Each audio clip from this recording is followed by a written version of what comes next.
Mario, no estamos hechos para hacer ejercicio, pero tenemos que movernos. ¿Cómo explicas esta paradoja? Estamos diseñados de alguna manera para poder movernos y tenemos cierta anatomía, cierta biomecánica, cierta fisiología para moverse, pero el entorno y el contexto en el donde vivimos hace que no sea necesario. O sea, si tú no eres capaz de moverte con cierta intensidad, con cierta frecuencia, tu cuerpo va a empezar a colapsar porque no está hecho para no tener movimiento, necesita funcionamiento. Y al final, el hecho de no moverte puede desencadenar.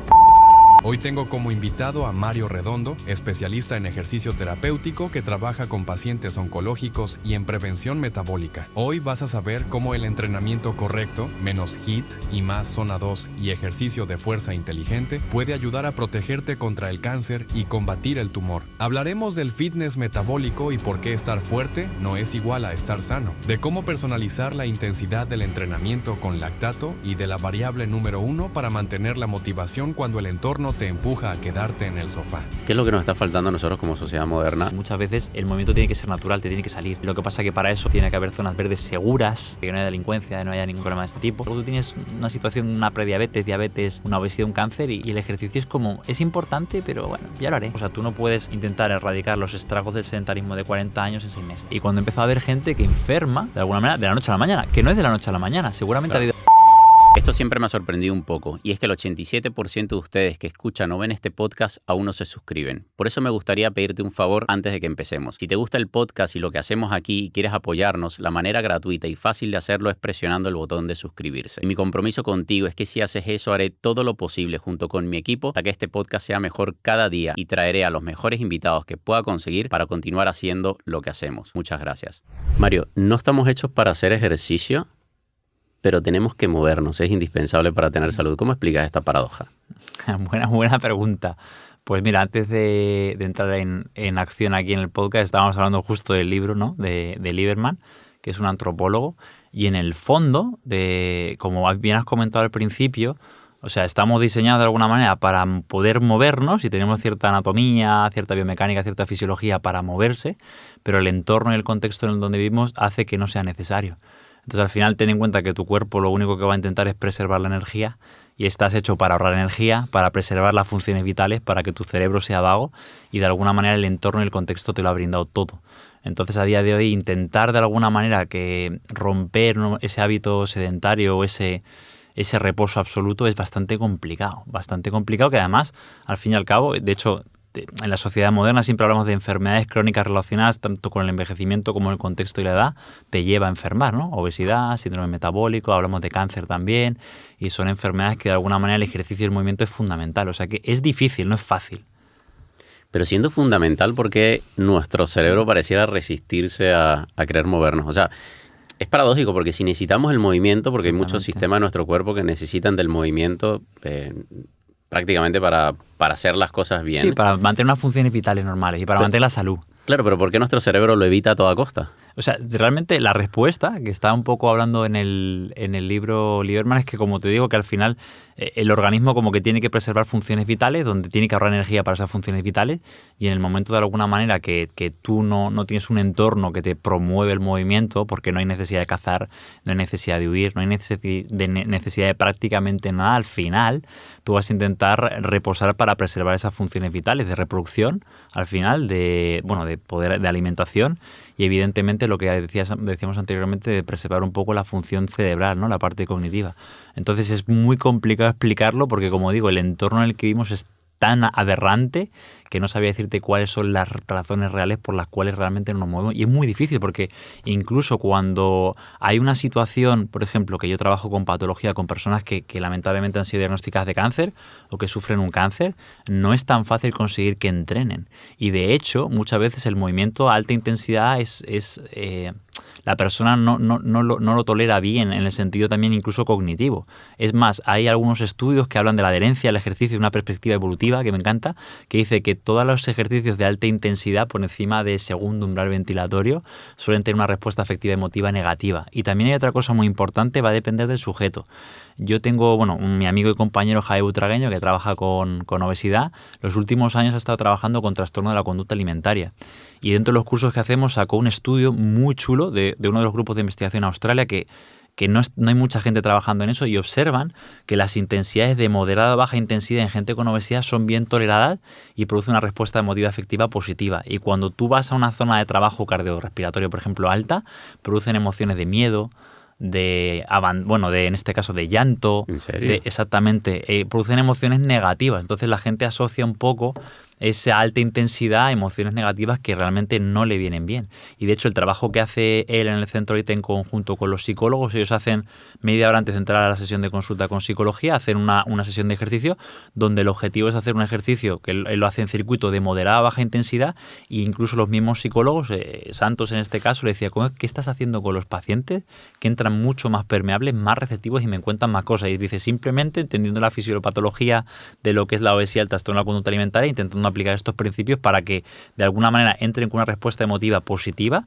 y no negativa. Entonces esto de que el GI, la alta intensidad, es adictivo es relativo a la persona. Y sin embargo, en ese mismo estudio hay un párrafo donde hablan de que los deportistas de élite tienen una respuesta inversa.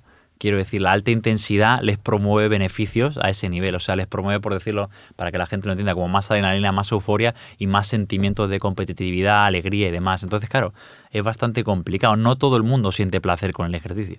Pero eso sería por una cuestión ya de adaptación, ¿no? Al alto rendimiento, porque ya estás adaptado al... Efectivamente, a ese tipo de estresores y estímulos. Pero es increíble y, de hecho, Lieberman tiene en un podcast buenísimo, lo explica, dice, al igual que hay resistencia a la insulina en músculos periféricos, hay resistencia al ejercicio a nivel central en cerebro. Entonces, una persona que nunca ha hecho ejercicio, que quizá cursa con obesidad, con patología, en el momento que tú le planteas hacer ejercicio es algo que su cuerpo no comprende, que tiene resistencia a adaptaciones de ese tipo.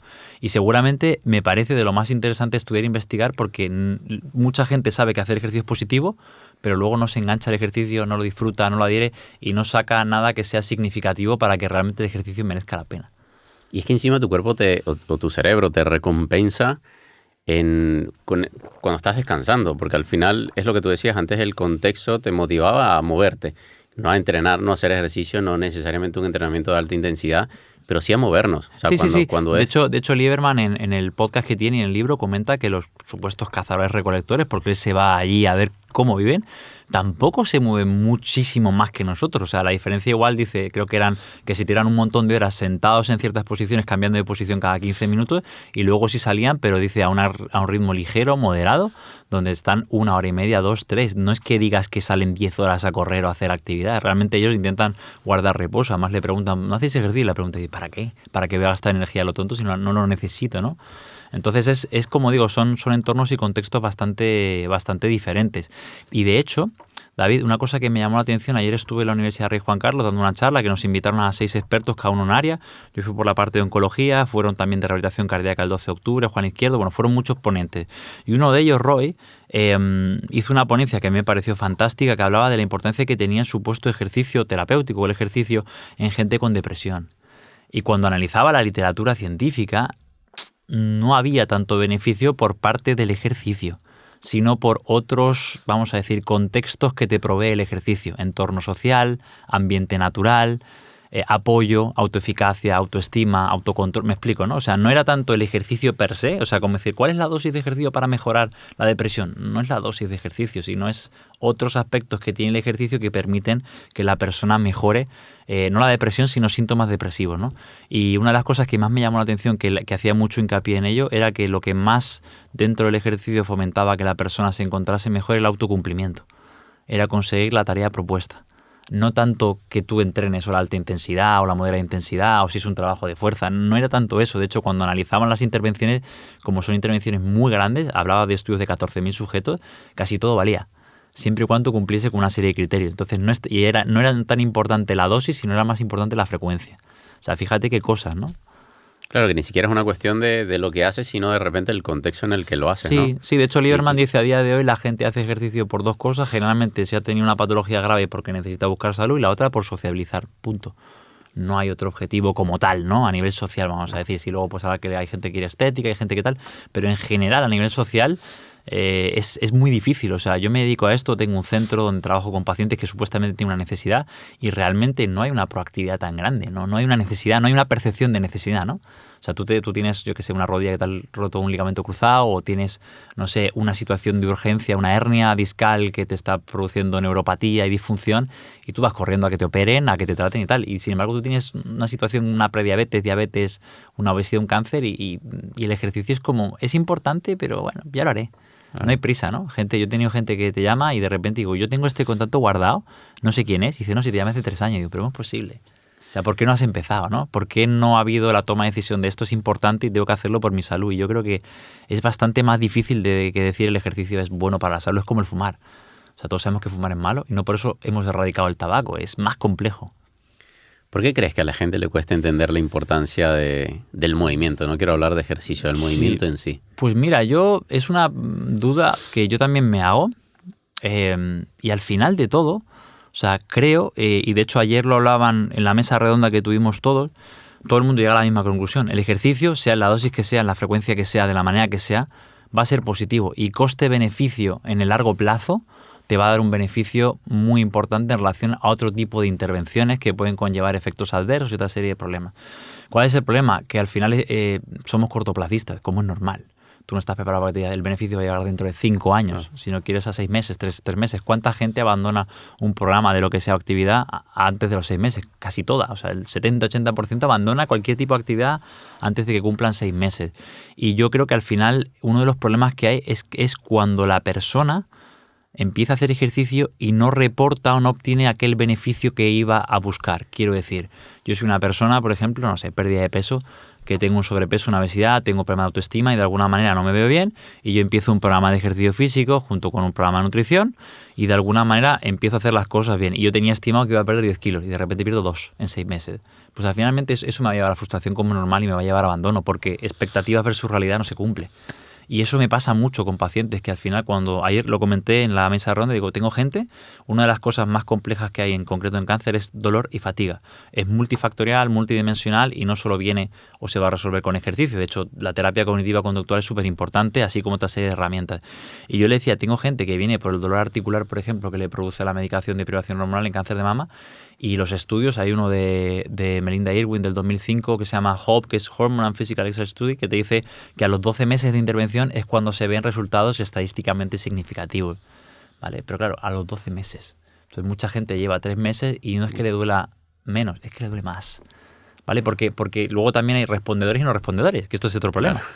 Entonces esa es la media. Y yo he tenido gente que de repente en 6 semanas entrenando con nosotros de manera regular 2 veces en semana la fuerza y incrementando un poco los niveles de actividad física, reduce y erradica el dolor proveniente de la medicación, es espectacular. Y gente que lleva 1 año y medio y no hay una diferencia de ningún tipo. Entonces, claro, ¿quién tiene más riesgo de abandonar? Pues el que sigue trabajando y no obtiene ese beneficio y llega un momento que se frustra porque es por lo que venía. Entonces yo a mucha gente le digo, mira, cuando tú vas a empezar a hacer ejercicio, tiene que ser un acto de fe. Empieza y ya vendrán los resultados, que podrán tardar 6 meses, 1 año, 2 años, 3 años, pero lo más importante es mantener el hábito.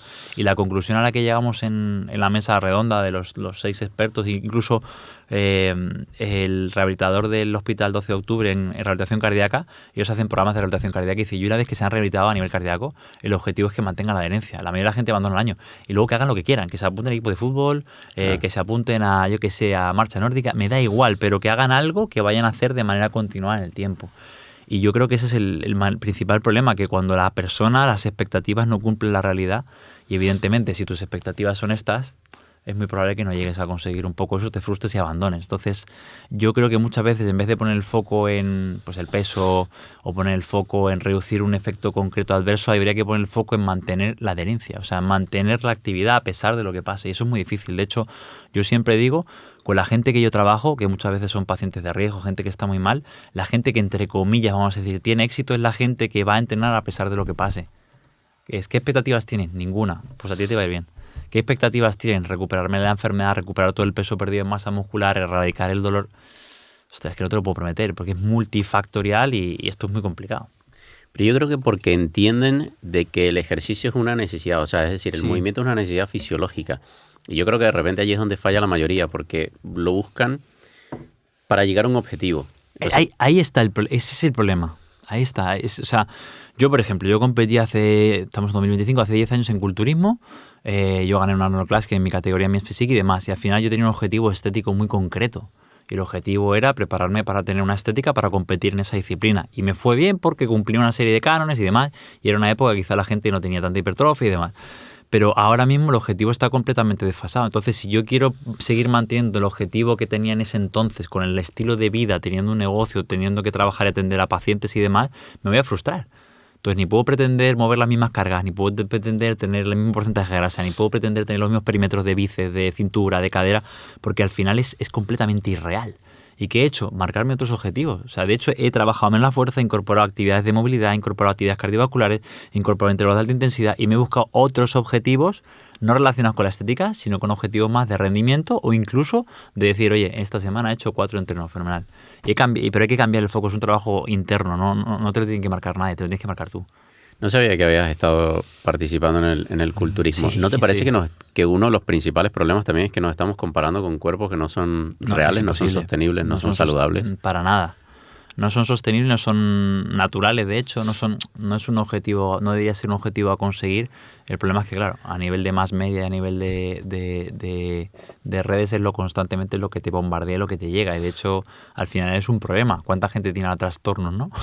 Por este tipo de cosas. Claro. O sea, que es un problema. Pero eso, como digo, es un trabajo más personal. Tienes que hacer una introspección y ver un poco qué es lo que quieres. Y también va a depender un poco el momento de tu vida donde estés. Quizá con 24 o 26 años, que tampoco tiene una gran foco con respecto al trabajo, estaba empezando a entrenar. Y luego otra cosa muy importante, que esto le pasa a mucha gente, ¿no? Esto me lo decía hace muchísimos años un profesor de entrenamiento deportivo, Fernando Laclerio, dice, ¿quién entrena la fuerza? Al que se le da bien. ¿Quién entrena el cardio? Al que se le da bien. ¿Quién hace salto de altura? Al que se le da bien.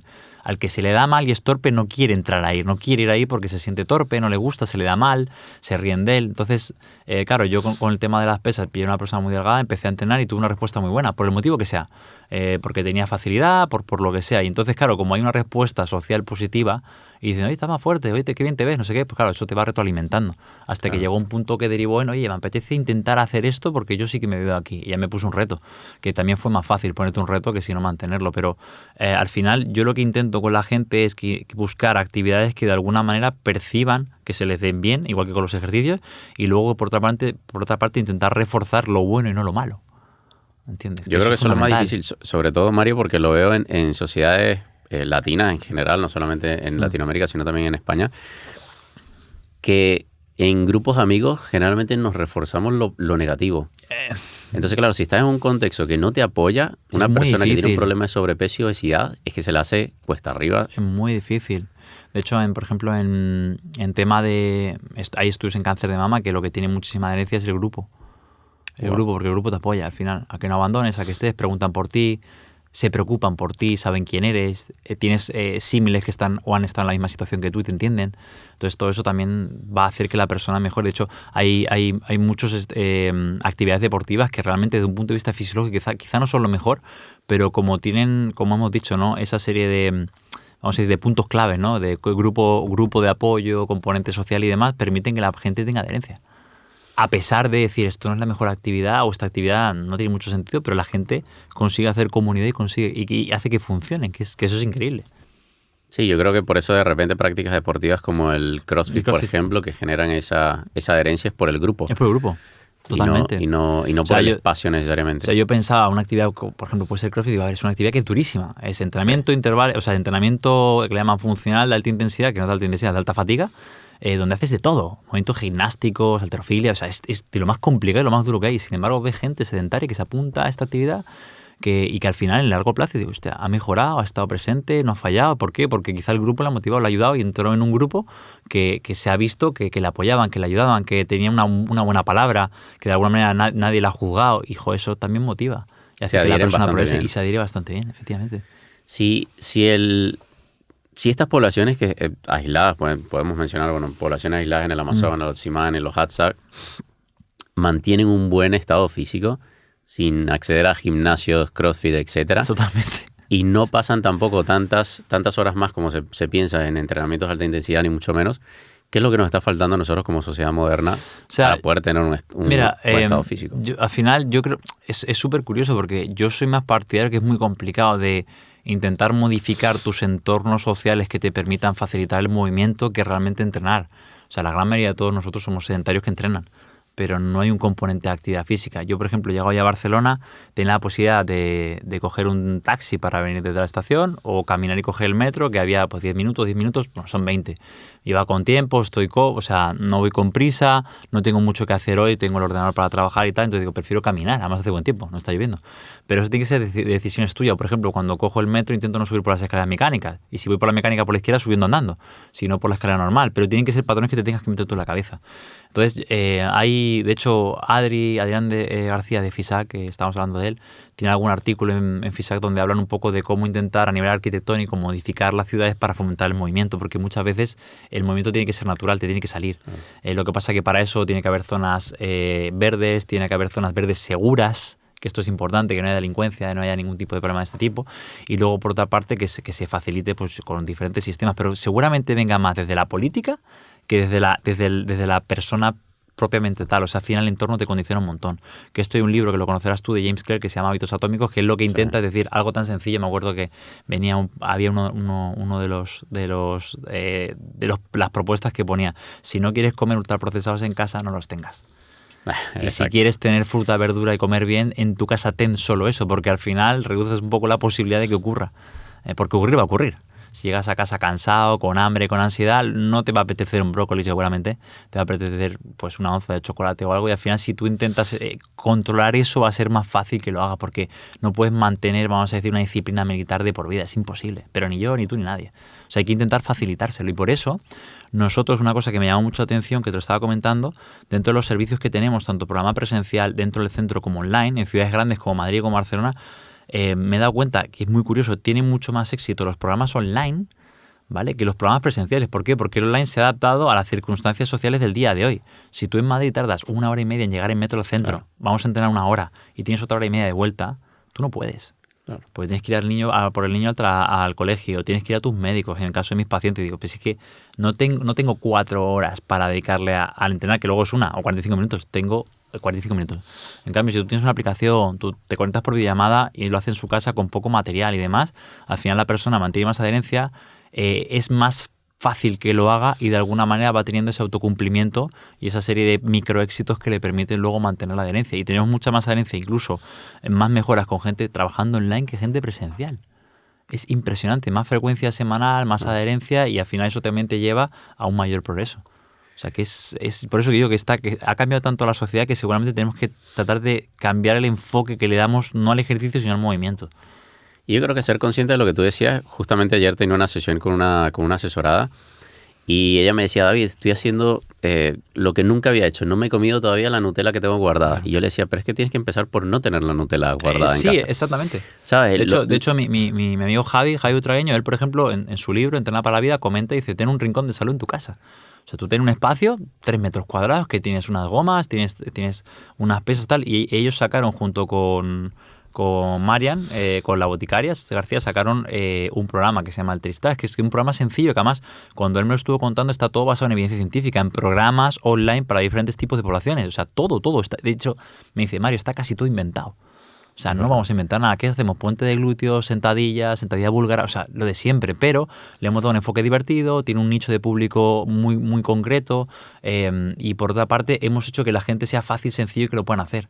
Entonces, claro, que ha tenido muchísimo éxito y consigue que mucha gente que nunca hubiera ido a un gimnasio, nunca hubiera ido a un box de CrossFit o nunca se hubiera apuntado a una actividad deportiva, haya empezado a entrenar de una manera segura, de una manera sencilla y de una manera divertida, entre comillas, por un poco cómo lo enfocan. Entonces, yo ya te digo que mi sensación es que hay que intentar reorganizar un poco o repensar qué es el ejercicio y cómo plantearlo para la gente. Y darle, yo creo que también la prioridad que merece, ¿no? Lo que tú decías, yo para venirme para acá me organicé y me vengo caminando, son 40 minutos. O por ejemplo, pero me organizo. Yo en esto, te pongo otro ejemplo. Al final, como yo tengo una educación y he estudiado una carrera donde el ejercicio sé que es salud y es importante, cuando yo vengo a Barcelona yo estoy apuntado a Metropolitan. Pues yo ayer me estaba pensando, a ver, yo acabo contigo a esta hora, luego he quedado con unos amigos a comer y tengo tiempo hasta coger el AVE. ¿Y dónde hay un Metropolitan cerca que yo tenga acceso y me traigo la pulsera para entrar y entrenar? Aunque sea hacer un intervalo de 20 minutos. Claro. Entonces, claro, mis prioridades son otras. Entonces, cuando tú de repente dejas el entrenamiento o tu actividad deportiva para lo último en tu agenda o no lo contemplas, no lo estás priorizando ni estás siendo consciente de que eso no tiene importancia para ti. Entonces para mí lo más importante al principio, que esto tú lo ves con los pacientes cuando empiezas, es quién está y quién no está. ¿Quién te dice me encuentro un poco mal y hoy no voy y ya te llamaré? O quién te dice me encuentro un poco mal pero nos conectamos por videollamada y hacemos aunque sea 20 minutos. Y ya es diferente la prioridad que le da a uno, a una persona y le da a otra. Y yo creo que es un tema, como te digo, por eso quería sacar yo también un podcast, el libro que hemos estado hablando y tal, porque creo que es un tema de educación. O sea, es explicar a las personas lo importante que es y aparte de explicar lo importante que es, intentar plantearle cómo lo pueden organizar dentro de su contexto para que sea algo eficiente, sea eficaz y tampoco quiero que estés 4 horas entrenando al día porque tampoco te va a llevar a un mayor beneficio. Mario, y es que tenemos un cuerpo que está hecho para moverse. O sea, eso es lo más absurdo de todo, es que independientemente de lo que crea cada persona que nos esté escuchando, puede creer en el universo, en Dios, en Alá, en Buda, da exactamente igual. Todos tenemos un físico, un cuerpo, y que está hecho para moverse. Y es simplemente nuestra labor el proveerle ese movimiento en las actividades diarias. ¿Por qué el dejar de movernos tiene consecuencias tan devastadoras para la salud? Pues mira, te voy a responder esta pregunta que es muy, muy buena con un estudio. O sea, yo tengo la suerte de tener cierta relación con Íñigo San Millán. Él es un pedazo de investigador que trabaja en el alto rendimiento porque está dirigiendo toda la parte médica y deportiva del Atlético de Bilbao, del club. Y está con ciclistas profesionales y estuvo con Pogačar, que ha sido seguramente el mejor ciclista de la historia. Y ellos tienen un estudio que publicaron el año pasado, si mal no recuerdo, donde lo que él planteaba dice, oye, ¿por qué no estudiamos a los sujetos sanos sedentarios? ¿No? Es gente que tiene 30 años, que tiene 40 años, que tiene 20, que no tiene ningún diagnóstico y tiene una analítica normal. Y lo que hicieron fue estudiar, hicieron 2 grupos, son muy pequeñitos porque luego yo hablando con él dice, ¿por qué la N es tan pequeña? Dice, es que teníamos casi 100 sujetos, pero llegó la pandemia, tuvimos que cerrar el laboratorio, nos quedamos sin muestra y al final no se pudo retomar el estudio y publicamos con la gente que había. Y creo que tenían 10 sujetos sedentarios y 9 físicamente activos. Los que se consideraban físicamente activos eran sujetos que llevaban al menos 6 meses haciendo 150 minutos de actividad cardiovascular de moderada intensidad. Pero muchas veces yo a la gente le digo, esos sujetos que son físicamente activos no son físicamente activos, son sujetos que entrenan. Claro. Porque cuando tú ves el rendimiento, no es de alguien que camina 10 minutos y va sumando bloques. No, hay gente que coge la bici o que sale a correr y que entrena, que son 1 hora de correr o 1 hora de bici. Y hacen un protocolo muy sencillo que simplemente en un cicloergómetro, una bici, cada estación son 10 minutos donde van subiendo la resistencia, ¿no? Y ven un poco variables de capacidad cardiorrespiratoria, frecuencia cardíaca, lactato, que es un marcador interesante de metabolismo, y además de eso hacen biopsias musculares, ¿vale? Para analizar, la gente me imagino que lo conocerá, la mitocondria es como, dentro de las muchas funciones que tiene, produce energía. Y degrada su estado energético. Entonces lo que hicieron fue, que esto es increíble, sacar las mitocondrias, en este caso el recto femoral de todos los sujetos, y con pruebas de laboratorio veían cómo funcionaban estas mitocondrias, ¿no? ¿Qué fue lo interesante? Que los sujetos físicamente activos tenían 3 veces más función mitocondrial que los sujetos sedentarios, ¿no? Que no cumplían estos mínimos, además de que tenían menor capacidad cardiorrespiratoria, alcanzaban la prueba al fallo, ¿no? De no poder continuar mucho antes, acumulaban más lactato, no eran capaces de reutilizarlo, eran menos eficientes, ¿no? Y había una cosita en concreto que luego a nivel molecular vieron que tenían una deficiencia o una, vamos a decir, no sé si se dice infra, pero una expresión mucho menor, casi un 50% menor, de un tipo de movilizadores de ácido piruvico a la mitocondria que puede ser un indicador de mala función metabólica. ¿Qué decía Íñigo? Dice, estos sujetos a nivel de insulina no tienen problemas, a nivel de GLUT4 no tienen problemas todavía, pero ya tienen problemas a un nivel subcelular mucho más profundo que como son jóvenes y tienen 30 años, no hay mucho problema. Pero esto mantenido en el tiempo, con 45 tienen problemas de glucosa, si no han ganado ya peso graso, luego tienen problemas de perfil lipídico, luego tienen síndrome metabólico y dice, puede que dentro de 20 o 30 años desarrollen Alzheimer, diabetes tipo 3. Entonces, muchas veces el problema que hay es que si tú no eres algo tan sencillo, si tú no eres capaz de gestionar la energía, tu cuerpo va a colapsar, para que la gente lo entienda. O sea, si tú no eres capaz de moverte con cierta intensidad, con cierto ritmo, con cierta frecuencia, tu cuerpo va a empezar a colapsar porque no está hecho para de alguna manera no tener movimiento. Necesita funcionamiento. Y al final el hecho de no moverte te va a llevar poquito a poco a toda esa alteración y cascada metabólica que puede desencadenar en un síndrome metabólico, en una diabetes, en un cáncer, en una enfermedad cardiovascular, porque además casi todas las enfermedades crónicas comparten un origen común.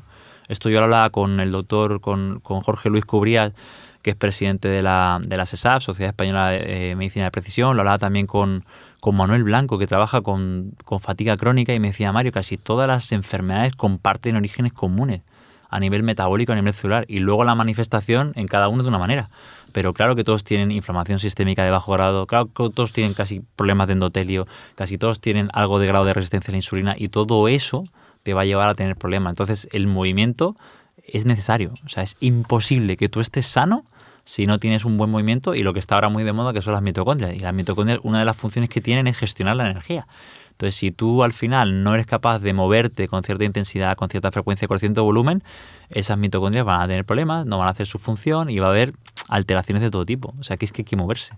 O sea, estarían como una especie de limbo en el cual todavía no han padecido las consecuencias en un diagnóstico, pero las consecuencias se están sufriendo. Exactamente. Y ese es el tema de que muchas veces una cosa, que esto lo decía el doctor Arturo Goicoechea, que creo fue el que dijo la frase, una cosa es creerte que estás sano y otra estarlo. Yo te pongo un ejemplo. Yo considero que tengo cierto grado de estrés por el trabajo, por el perfil de gente con la que trabajo y demás, cierta responsabilidad. Y al final yo me hice una analítica el 29 de marzo, creo que fue. Y yo me encuentro relativamente bien. Entreno, sé cuáles son mis valores de rendimiento, no los he empeorado mucho, los he mantenido desde que dejé de competir más o menos. Evidentemente he perdido masa muscular porque también usé farmacología, y cuando dejas de usarla pierdes masa muscular. Pero, por ejemplo, cuando ves los parámetros de analítica, no la típica analítica de 20 parámetros, sino una analítica ya con más cosillas, tú ya ves alteraciones que están dando a conocer que tú estás un poquito inflamado. O sea, la ferritina está por encima de valores normales, la vitamina D está degradadísima en valor 14. Empiezas a ver cosas que dices, oye, esto, o sea, son cosas que yo no siento, pero que si yo analizo molecularmente, yo le tengo que empezar a poner solución. Y cuanto más mides, más encuentras. Sí. ¿Entiendes? Que ese es el problema. Entonces hay que ver puede si llegar a ser peligroso incluso. Exactamente, puede llegar a ser peligroso porque te vuelves loco. Claro. Pero sí que es verdad que si nunca te haces ningún tipo de cribado, tampoco sabes cómo estás. Y esto yo he sido muy consciente cuando he empezado a ver personas muy jóvenes. O sea, yo tengo pacientes, personas que tienen 28 años. Hay 2 chicas que tienen 28 años con un cáncer de mama hormonodependiente. Y cuando he empezado a ver gente que enferma de alguna manera de la noche a la mañana, que no es de la noche a la mañana, seguramente ha habido alteraciones, lo que pasa es que no ha llegado a medirlo. Entonces sí que considero que de alguna manera el tema de la prevención es fundamental, pero primero para poder prevenir hay que saber qué medir, hay que saber qué hacer y hay que ser un poco consciente. Entonces, y además yo creo que a nivel social se va a empezar a separar, ¿no?, entre gente que de alguna manera tiene una serie de hábitos y una serie de conciencia social en relación a la salud, y gente que da por hecho que cuando llega la enfermedad llegará, y el problema es que cuando llega muchas veces, que lo has dicho tú anteriormente, David, es tarde. O sea, revertir una situación metabólica que lleva décadas no es revertible. Hay un artículo que está publicado en un Nature chulísimo que habla de la memoria metabólica. Y te dice, cuanto más tiempo lleves tú con la alteración metabólica y cuanto más agresiva sea esa situación metabólica, tu cuerpo, aunque tú metas hábitos y metas farmacología, va a intentar revertir y volverte a esa situación, que es la que conoce.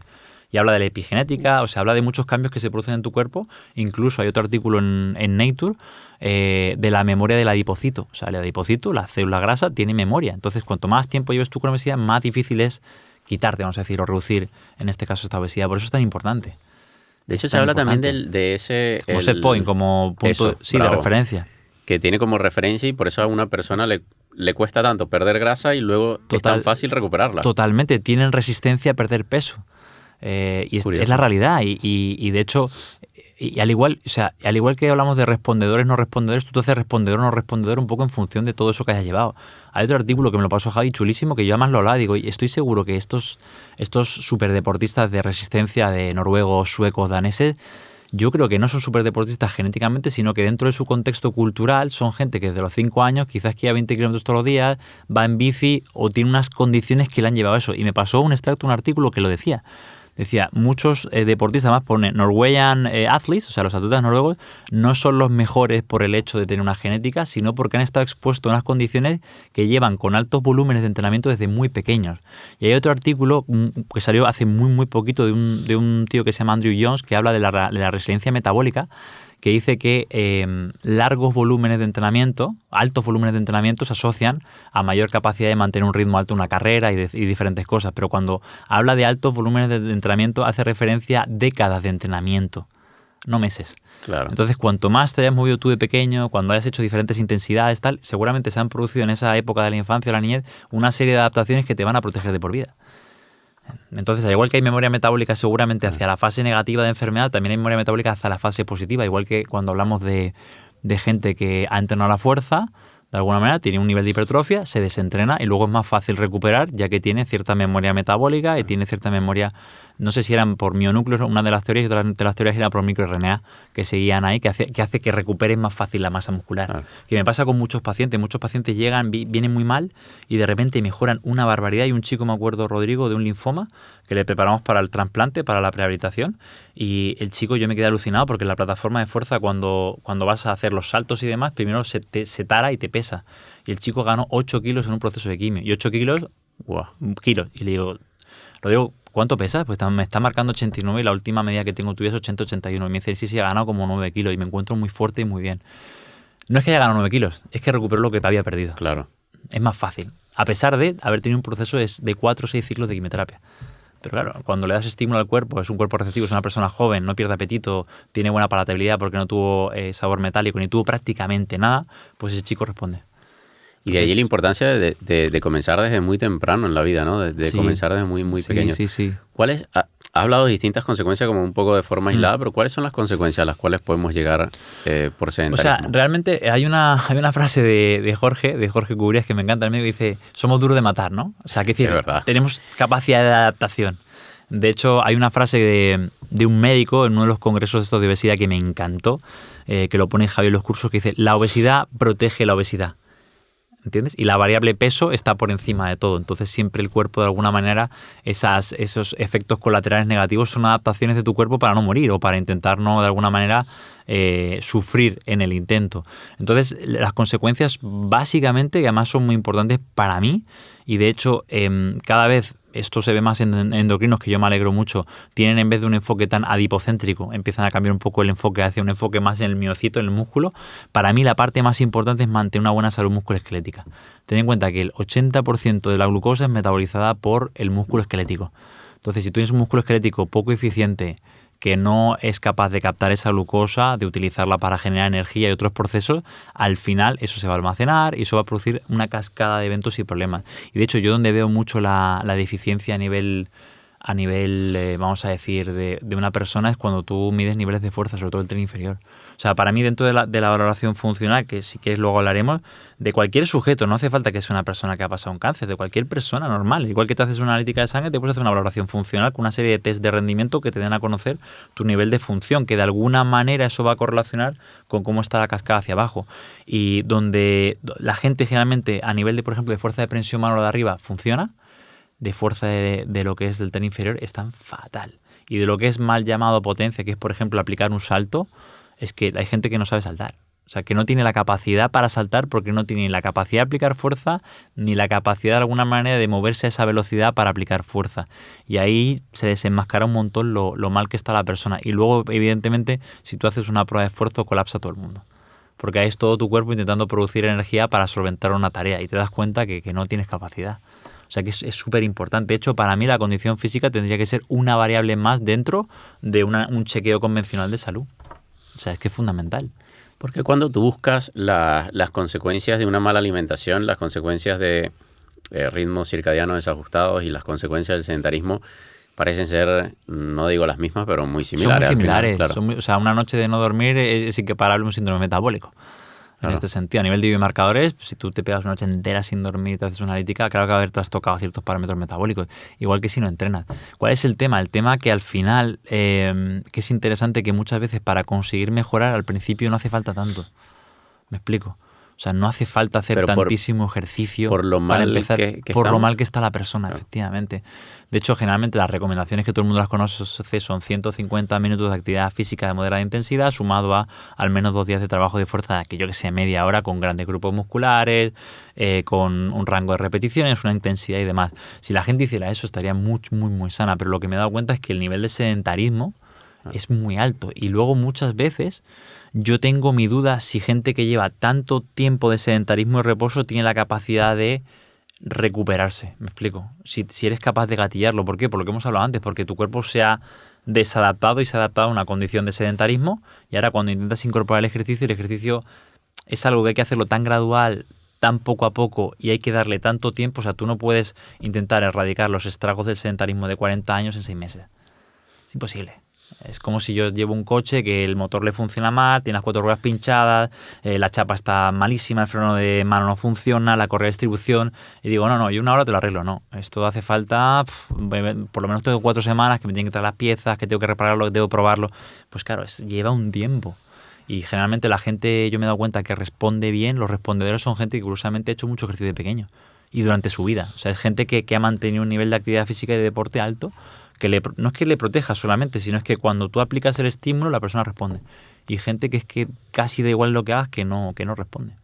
Mira, de hecho, por eso el título que le puse a mi libro, que es Tienes el cuerpo perfecto, porque justamente lo que intento explicar es que es una adaptación. O sea, nuestro cuerpo, para empezar, nuestro cerebro nos quiere vivos a toda costa.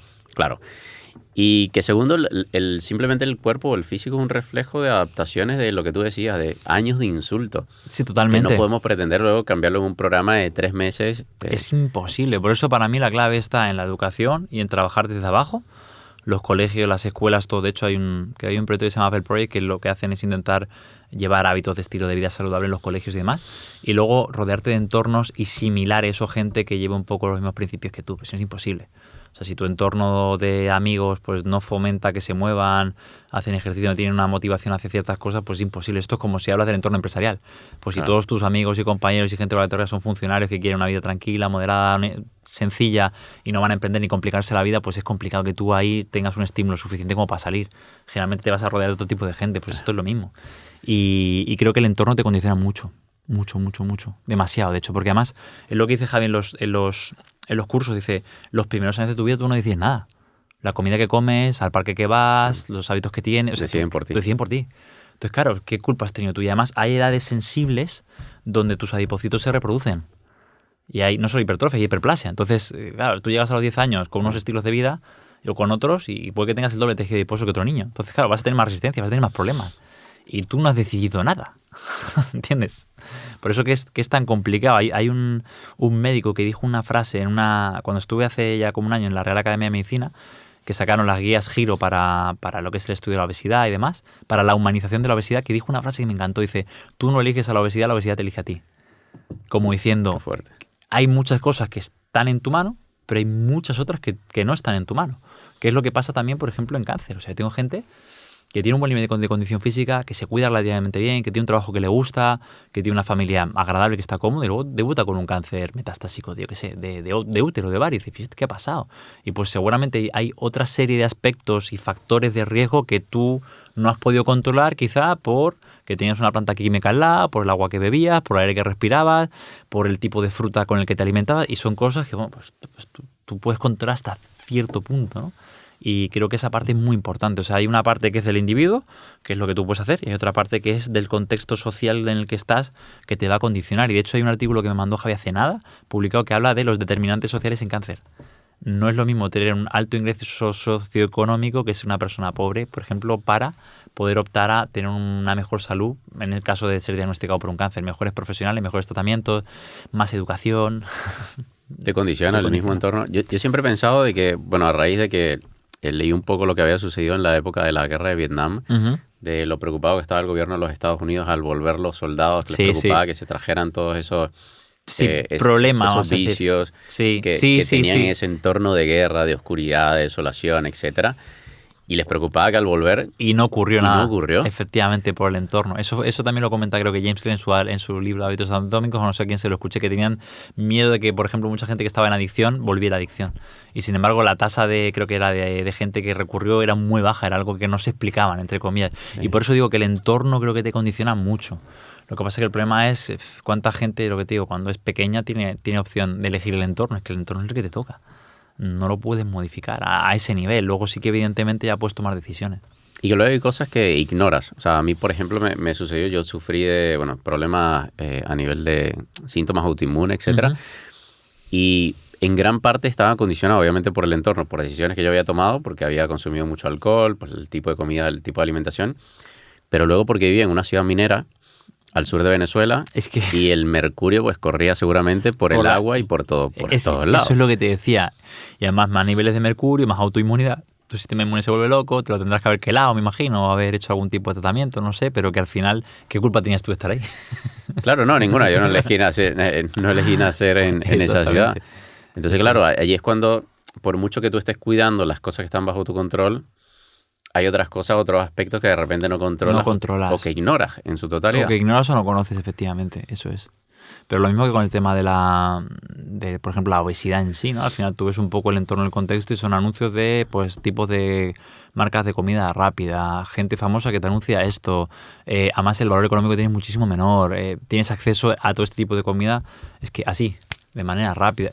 Pues te lo facilitan, o sea, está muy facilitado para poder hacerlo, como es normal, yo lo entiendo. Claro. Entonces es un tema que no es fácil de explicar. Ojalá la obesidad fuera fácil, ojalá el cáncer fuera fácil, ojalá la enfermedad se resolviese y se gestionase fácil, pero no lo es. Tú hablabas de la adiposito y la masa muscular. ¿Crees que estamos poniendo el foco donde no es? Porque creo que estamos enfocados más en la grasa. Sí, generalmente hablamos mucho de, esto se ve siempre en redes y tal, de pierde grasa, pierde tal, pero Javi lo explica muy bien en los cursos, que es un experto en obesidad, es doctor en obesidad, y dice, ya muchas veces no solamente es el tejido adiposo, sino la baja funcionalidad de la masa muscular. Tú puedes tener un sujeto que puede tener un IMC, ya que sea 32, que tampoco el IMC es lo mejor, puede tener un porcentaje graso elevado, pero tiene a su vez una masa muscular elevada y de alguna manera ha hecho ejercicio o hace ejercicio, es un powerlifter, por ejemplo, o es un luchador de sumo, y ese sujeto está más protegido ante problemas de obesidad y síndrome metabólico que un sujeto que tiene, vamos a decir, mismo IMC, incluso misma composición corporal, pero mala funcionalidad muscular. Y aparece un poco la paradoja también en este caso de la obesidad, ¿no? Dice, como gente que está con un sobrepeso, obesidad, incluso con tejido adiposo elevado, pero luego a nivel muscular es funcional, tiene buena capacidad cardiorrespiratoria y no poseen alteraciones metabólicas, quizá todavía, ¿no? Porque eso en largo plazo puede pasar factura. Y mucha gente que es al revés, que esto tiene un nombre que se llama TOFI, que es Thin Outside, Fat Inside, gente que es delgada, con un IMC bajo, con un porcentaje de grasa elevado, con una baja función muscular y que luego en un análisis de sangre o a nivel funcional son gente que padece patología, ¿no? Esto hay un fisiólogo, el ejercicio Carlos Saavedra, que me gustó mucho, y dice que de qué nos sirve tener a toda la población delgada si están todos enfermos y diabéticos. O sea, no es el peso en sí, sino es la funcionalidad. Y puedes tener gente que padezca, porque él siempre pone las imágenes del curso como obesidades, que gente que tenga, por ejemplo, un alto tejido adiposo, pero que ese tejido adiposo aún esté funcional y sano y no tenga esa adiposopatía. Entonces, claro, por eso digo que es tan complicado. ¿Qué pasa? Que generalmente la obesidad se marca todo hacia la parte estética y se te olvida la parte de la salud. Y de hecho los fármacos que están saliendo ahora de nueva generación son fármacos que a nivel de impacto metabólico son brutales. ¿Cuál es el problema? Que la idea es usarlos para la gente que hay que usarlos, no para todo el mundo. Además vienen de la diabetes, ¿entiendes? Y es un tema, es muy complicado el tema. Entonces yo lo que sí que tengo claro es que tú no te puedes dar el lujo de tener una condición física baja. Yo cuando empecé a valorar gente, empezamos a adquirir material de alto valor que a día de hoy tiene un importe económico más bajo porque cada vez la tecnología está más asequible a todo el mundo. Incluso con un teléfono tienes herramientas para medir HRV u otras cosas que antes no tenías, y a día de hoy es un poquito más bajo el valor de mercado de, pues, plataformas dinamométricas de fuerza que están validadas, analizadores de gases y demás. Y cuando nosotros lo adquirimos para empezar a medir a gente, yo una cosa que me daba cuenta era, digo, es imposible que salte tan poco, o es imposible que la plataforma esté registrando tan poca fuerza. Y de hecho muchas veces lo probaba yo para ver si realmente estaba funcionando bien, porque tenía mis dudas. Y después de llevar varios meses midiendo, no, es que los valores de referencia son estos. Y de hecho hay una chica que estuvo en el curso, en uno de los cursos que lo hicimos en Bilbao, que me pasó un dato que hablaba de creo que era la altura de salto vertical en niños, de cómo había disminuido un porcentaje muy importante en las últimas décadas. O sea, no solamente tenemos niños, por ejemplo, más sedentarios que se mueven menos, sino que tienen un nivel de condición física menor. Y seguramente los valores normativos que hemos estudiado todos, por ejemplo, de capacidad cardiorrespiratoria del Instituto de Cooper, claro, son de hace décadas. Seguramente si sacáramos un nuevo cribado de cuáles son los consumos de oxígeno de gente de 30, 40, 50, 60 de la edad actual, moderna, seguramente que han bajado una barbaridad. Que es algo que a mí me llamó la atención. O sea, muchas veces, de hecho, lo hablaba ayer con Juan Izquierdo, que es el médico de rehabilitador del 12 de octubre, y me dice, Mario, si saliéramos con el metro a hacer, ¿tiene usted media horita? Venga a hacer una prueba de esfuerzo, y empezamos a medir a gente que no está infartada o que no tiene un problema cardíaco, seguramente estarían igual de mal que la gente que termina un problema, o sea, que entra a un programa de rehabilitación cardíaca, porque no es, en este caso, la enfermedad cardiovascular lo que te lleva a estar solamente tan mal, sino es tu estilo de vida. Y yo lo he visto, porque cuando hemos hecho valoraciones funcionales se han acercado pues gente que son familiares o sujetos que no tienen cáncer, pero que quieren saber cómo están, que te siguen por redes, y cuando hacen los test, no te creas que salen muchísimo mejor que un paciente. Es muy heavy. O sea, por eso que el tener una baja condición física para mí ya es un factor de riesgo para padecer enfermedad. Y sobre todo, una vez que aparece la enfermedad, tener menor reserva fisiológica, que al final, cuanto menor reserva fisiológica, más probable o más rápido te puedes quedar en cama, puedes tener alteraciones metabólicas, puede funcionar mal la medicación, viene toda esa cascada. Y que además luego de estar en cama empeora todo. Sí. Que eso es lo complejo. De hecho, una de las pacientes que vi el martes, estamos a jueves, y el martes, no sabía qué nivel de función tenía, entró en bastón. Y digo, hostia, en bastón, a ver cómo hacemos la valoración, porque joven. hay que... A ver, joven, 68, ¿vale? Pero es que luego es muy relativo, porque tengo gente con 70 que pega saltos y que corre. Sí. Entonces, bueno, pues para mí es joven. O sea, hasta que no tengas 80 no, tienes que tener buena salud. Y claro, hicimos unos test completamente diferentes que están más enfocados al adulto mayor frágil, ¿no? Y prevención de caída. Pues te de la marcha en 3-4 metros, sentarte y levantarte de la silla para 5 repeticiones y tomar el tiempo, mantener la posición de equilibrio en semitándem. O sea, es una batería, son 4 ejercicios muy sencillos y fuerza de prensión manual. Pues cuando hicimos el test de sentarte y levantarte, le digo, colócate en la silla, brazos cruzados, y cuando yo te diga te vas a sentar y levantar lo más rápido que puedas. No se pudo levantar ni una vez.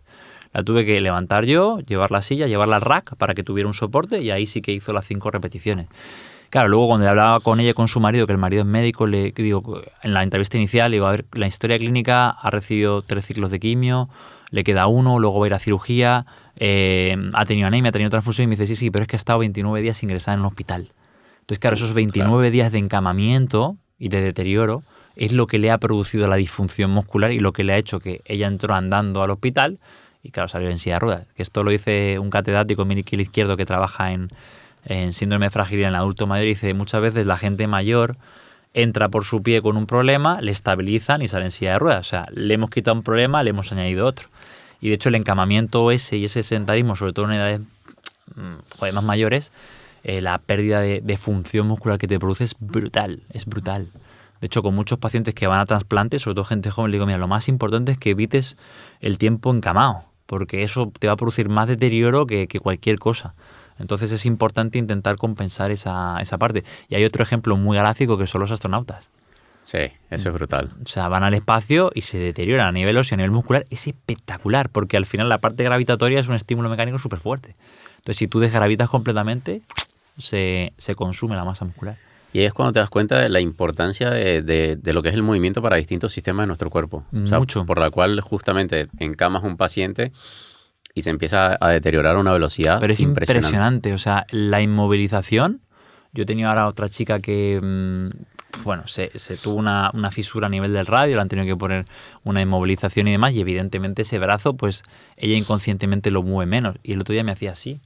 Digo, hay diferencia en 2 semanas, impresionante. Y me dice, es que me lo noto muchísimo a nivel ya del deltoide, del hombro, del tríceps, que es que estoy débil, ¿no? Y me duele ya lo que es el trapecio, el cuello, porque al final ese brazo, por mucho que tenga una férula y una inmovilización, lo mueve menos. Y estamos hablando de 15 días, ¿eh? Claro, todavía le queda para que consolide el callo de fractura. Entonces hemos empezado a trabajar, a hacer isometrías, trabajo del miembro contralateral, porque también hay evidencia de que previene la pérdida de masa muscular y cosas para intentar prevenir el deterioro, pero que el propio encamamiento es un problema enorme. De hecho, hay un estudio, creo que de Ben Salting, si mal no recuerdo, que lo que hacían era coger a sujetos jóvenes, encamarlos durante un tiempo y luego los volvían a citar cuando tenían, yo que sé, 80 años, 70 años, y veían que X tiempo de encamamiento, no sé si eran 10, 20 días, equivalía como un deterioro de 20 y tantos años. De envejecimiento, ¿no? Entonces, claro, es importante. Claro, porque al final lo que hablábamos antes, nuestro cuerpo nos quiere vivos y si apuesta por un ahorro energético no va a derivar recursos en algo que no se está utilizando. Te voy a dar un ejemplo que me contaba Íñigo. Me dice, mira, los pacientes UCI, con un colega suyo americano que tenían, lo que ellos observaban, que era muy curioso, es que los pacientes quemados, ¿vale? O los que estaban en UCI, incluso gente caquética con un deterioro muscular muy grande, el cuerpo... Además, hay un artículo publicado hace muy poquito que habla del flujo de energía, gente con un estrés metabólico muy alto, de una situación de caquexia, una situación de inflamación de alto grado. Y lo que ellos observaban era que como el cerebro tiene que estar presente y tiene que subsistir y es el órgano prioritario, todo el sistema degradaba glutamina, ¿vale? Y degradaba masa muscular para producir neoglucogénesis y glucosa para demandar al cerebro. Entonces, claro, el paciente tú veías que se chupaba. Cuando a ese paciente le empezabas a suplementar, curiosamente, con glutamina y en este caso también con glucosa y demás, como el cerebro tenía los sustratos energéticos suficientes para intentar recuperarse, repararse y de alguna manera mantenerse vivo, y el lactato también, pues la persona dejaba de perder masa muscular e incluso la incrementaba. O sea que tu propio cuerpo, como sistema de defensa y como sistema de supervivencia, degrada el resto de proteínas para intentar mantener el cerebro alerta y el cerebro vivo. Es increíble. Era impresionante. O sea, además dices que era de cajón. Entonces, claro, eso es importante tenerlo en consideración. Entonces, es una parte muy importante que al final la fisiología muchas veces te explica cosas. Pero claro, estamos hablando de gente que está en una UCI por un problema de salud muy grave. No gente que está sentada por lo que sea. Sí, y que tu cuerpo va a querer que sobrevivas a toda costa y va a ir a buscar dentro de tu organismo las cosas que necesita. Lo que necesita. Para mantener vivo y obviamente... Sí, digo que que no he leído el artículo, lo compartió Walter Suárez, que es una persona que yo admiro porque tiene un conocimiento brutal y aprendí muchísimo de él. Y lo compartí otro día en redes, lo tengo pendiente de leer y habla justo de esto mismo, o sea, de esa ¿no? producción de glucosa y lactato a través del músculo esquelético y de glutamina para intentar mantener ciertos órganos vitales en procesos de inflamación de alto grado, caquexia, traumatismos craneoencefálicos o, por ejemplo, gente que está encamada en UCI o en coma. Y tú hablabas de algo interesante, Mario, que es, en inglés es fit but unhealthy, es decir, que estás en forma, pero no tienes salud. Entonces muchas veces asociamos la delgadez con tener salud y no necesariamente. Puedes estar en una forma física espectacular. Yo era uno de esos, me mantuve siempre delgado, en buena forma física, pero a nivel metabólico estaba destrozado. Eso es muy curioso. Por eso digo que al final, para mí, de hecho nosotros cuando hacemos la valoración hacemos con un prisma donde intentamos evaluar diferentes capacidades físicas básicas, ¿no? Al final. Y luego hay otro problema que te vas dando cuenta con el tiempo, que las capacidades físicas básicas y aquello que tú entrenas es muy específico. Quiero decir, si tú, por ejemplo, esto es sorprendente, si tú, por ejemplo, eres una persona que hacía yo culturismo, pues puedes ser fuerte en una serie de ejercicios básicos que tú entrenas recurrentemente para ganar masa muscular, al fallo muscular y demás, pero te sacan de ahí a otro plano o a otra actividad o cambios de dirección o algo y eres súper torpe porque no lo has entrenado ni te has adaptado. Entonces, dentro de nuestro trabajo, cuando yo empecé, que fue lo que comenté ayer en la universidad, que la gente se quedó un poco impactada. Digo, a ver, yo lo primero que tengo que hacer es, si voy a trabajar con gente con una patología, es primero entender la patología.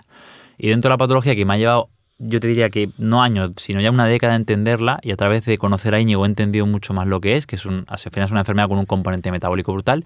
Hay que entender qué variables de la condición física se pierden en demasía y cuáles son claves para la enfermedad. Entonces, claro, si yo, por ejemplo, tengo en cáncer que hay una pérdida brutal de fibras rápidas tipo 2, ¿no? A nivel del tren inferior, extensores de cadera y de rodilla, por encamamiento, por corticoides, por medicación, por deterioro muscular, en este caso por otro tipo de situaciones, pues yo sé que tengo que intentar preservar eso. ¿Y cómo lo preservo? ¿Haciendo movimientos de yoga o haciendo equilibrio o flexibilidad? Pues no, tendré que trabajar la parte de fuerza con ciertas cargas, con cierta velocidad, con cierto volumen para intentar preservar eso. Pero además también se pierde capacidad oxidativa y a nivel mitocondrial. Pues entonces tendré que hacer un trabajo que estimule esa capacidad. Y poco a poco vas armando un poco un plan. ¿Cuál es el problema? Que no puedes hacerlo todo bien. Entonces, lo que hay que intentar es tener un poco un equilibrio y cuando una de las capacidades físicas básicas ya la tienes en un punto que consideramos óptimo, suficiente para estar sano, pues vas trabajando las otras. Y esto es así. Por eso a mí el CrossFit me llama mucho la atención porque al final tienes que ser muy bueno en muchas disciplinas. Sí. Tú puedes ser muy bueno en movimientos olímpicos, pero si luego metabólicamente eres un desastre, no vas a ir bien en la competición. Y me parece complicado preparar a alguien para ese tipo de disciplina. Luego, por ejemplo, en maratón, ¿qué tienes que hacer? Pues ser bueno metabólicamente y tienes una serie de características, pero que no te sirve para nada para correr los 100 metros. Y el de 100 metros para la maratón. Y el halterófilo igual le pones a lanzar un balón medicinal y no es bueno. Entonces, esa es la parte más complicada de ¿qué es estar en forma? Es que no lo sé. Es complejo, claro. No sé, por eso yo lo que he dicho, no te preocupes, vamos a intentar trabajar la condición física en general, poniendo el foco en las diferentes variables que en tu caso son más importantes por tu patología y a partir de ahí vamos a intentar de alguna manera ir compensando lo que esté peor e intentar mantenerte. Pero es complicado porque al final muchas veces hay un estudio muy bonito que está en el Journal of Strength Condition que pone Not all strength are created equal. No todas las vamos a decir, las manifestaciones de la fuerza son iguales. Y siempre se pone como un grafitiquito que es un Hulk, un Superman, un Flash, ¿no? Entonces un Hulk es un tío que tiene muchísima fuerza bruta, pero que luego en un sprint de 100 metros es torpe, no es rápido, no es fuerte. Un Flash es un tío que con carga baja su peso corporal es súper rápido, pero cuando le pones a levantar un peso muerto de 300 kilos no lo levanta. Y luego un Superman es un poco un mix. Es perfecto, es muy rápido, es muy fuerte, es todo. ¿Qué pasa? Que mis pacientes no son ni Flash, ni Hulk, ni Superman, no son nadie. Entonces, claro, tengo que mejorar todo. Y por eso al final la parte de la fuerza es muy fácil porque una persona sedentaria que nunca ha hecho nada con cualquier cosa mejora. O sea, es como los newbie gains, ¿no? Las ganancias de novato. Entonces es muy agradecido, muy fácil trabajar con gente que nunca ha hecho nada porque mejora rapidísimo. Ahora, ¿qué pasa? Que se encuentra en un techo, como todo el mundo. El problema es que el techo está aquí, no está aquí. Y ese es uno de los problemas que muchas veces tenemos, que desplazar el techo y que la persona vaya mejorando. Y luego, una crítica que hacía yo el otro día en la ponencia, dice, es que los estudios científicos que hay siempre son 12-16 semanas de grupo experimental y control que tienen 0 experiencia con el ejercicio. Cualquiera va a mejorar. Claro. La pregunta es, cógete una persona que lleve entrenando fuerza varios años y hace un programa de entrenamiento de fuerza a ver qué pasa. Y ahí te das cuenta que no mejora. Porque evidentemente las adaptaciones ya se han producido y es muy difícil conseguir que esa persona mejore. Había un catedrático, Miguel Ángel Fernández del Olmo, que lo comentaba, que era muy divertido. Decía, cogían a un grupo enorme de gente con diferentes, vamos a decir, con diferentes niveles de fuerza, ¿no? O diferentes, más que niveles, como background de entrenamiento, ¿no? Y de todos los grupos había solo uno que no mejoraba, con nada, absolutamente con nada, que era el halterófilo. ¿Por qué? Porque ya estaba entrenado. Claro. El resto, dice, levantando cubatas mejoran. No hace falta comerse la cabeza. Por eso, entrenar en salud a la gente, entre comillas, o prevención es fácil, porque cuando a mí me preguntan los cursos de Mario, ¿cuál es el mejor ejercicio? El que hagas. O sea, intenta mantener la adherencia y una vez que empieces a hacer cosas, vamos a intentar gatillar y ver cómo te podemos ir añadiendo cosas. Pero si ni siquiera te levantas del sofá o haces 2 días de alguna actividad en semana, ¿cómo te va a plantear un programa de Cristiano Ronaldo si es que no lo vas a hacer? ¿Entiendes? Entonces, muchas veces es complicado conseguir que la gente se mueva como para plantearte cuál es el mejor ejercicio. Y yo creo que también nos hemos centrado tanto en la estética que nos hemos olvidado que nuestro cuerpo tiene que ser funcional. Efectivamente. Entonces, claro, nos vamos a un gimnasio donde estamos entrenando en patrones fijos de movimiento. Sí, en un plano, con máquinas, o sea, sinceramente no tiene mucho sentido.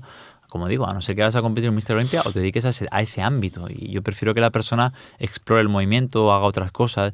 Y además incluso puede llegar esto a ser aburrido al final para mucha gente. Sí, y sobre todo si no consigues el objetivo que tú te habías propuesto, ¿no? Que esto es otra vez lo de antes de expectativas, ¿no? Es su realidad. Y de hecho nosotros hemos incorporado otras cosas en el centro, pues con los calentamientos, trabajo de movilidad, trabajo de kettlebell, una formación que hicimos era de Animal Flow, o sea, cosas que incluso la gente que no le gusta el ejercicio del gimnasio lo agradece y dice, esto es diferente.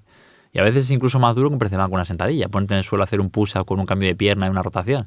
Entonces yo sí que creo que es lo que has dicho tú, que es intentar cambiar el enfoque de qué es el ejercicio y qué es un gimnasio, porque si no al final a mucha gente la expulsa, porque no es un ambiente agradable, no es un entorno que realmente sea, vamos a decir, que tú te sientas cómodo. De hecho, por ejemplo, esto me lo contaba Javi, que yo nunca había caído en ello. Dice, gente con obesidad severa, que no mórbida, que ha cambiado la terminología, muchas veces no está a gusto en un gimnasio porque se sienten observados, simplemente por su condición.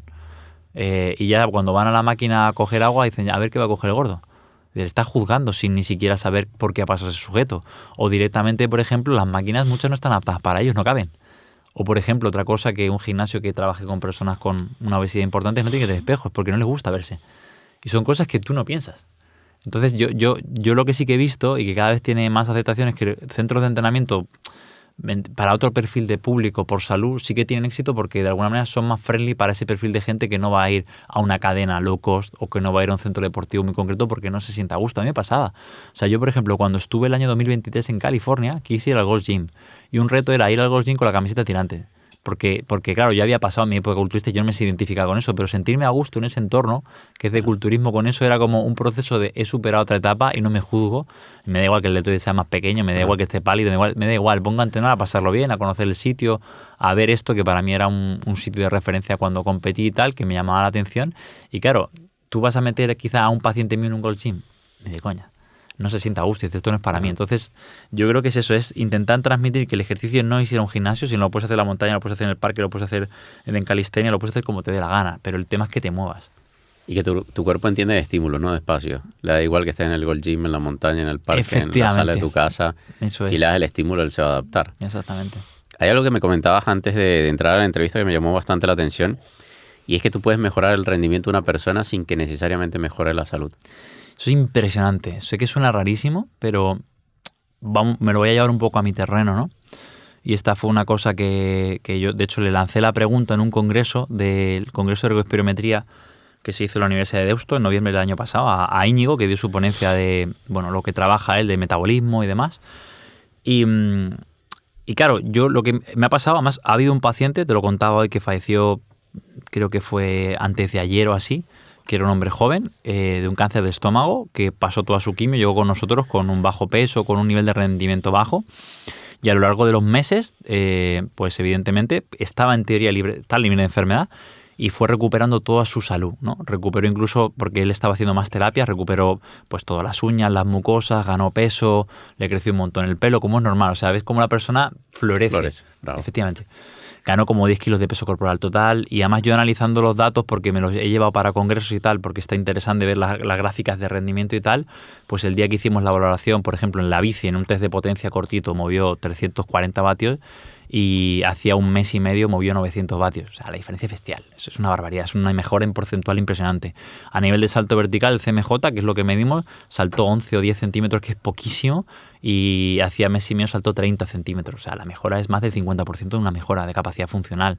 Todo lo mejoró. No era capaz de hacer un push-up en un plano inclinado en una mesa, y ahora hacía 20 en el suelo, incluso con discos en la espalda. O sea, la mejora es impresionante. Era como, tú ves las típicas fotos como los antes y después, es otra persona, a todos los niveles, ya no solamente físico, sino lo que él proyecta. Más un tío agradable, fotógrafo profesional, hacía yoga, o sea, impresionante. Pues de repente, muy poquito, en marzo creo que fue el último día que vino a entrenar, se encontraba muy mal, tenía un dolor abdominal muy fuerte, no sabían qué era, si tenía una gastritis, si tenía Helicobacter pylori, no sabían qué tenía.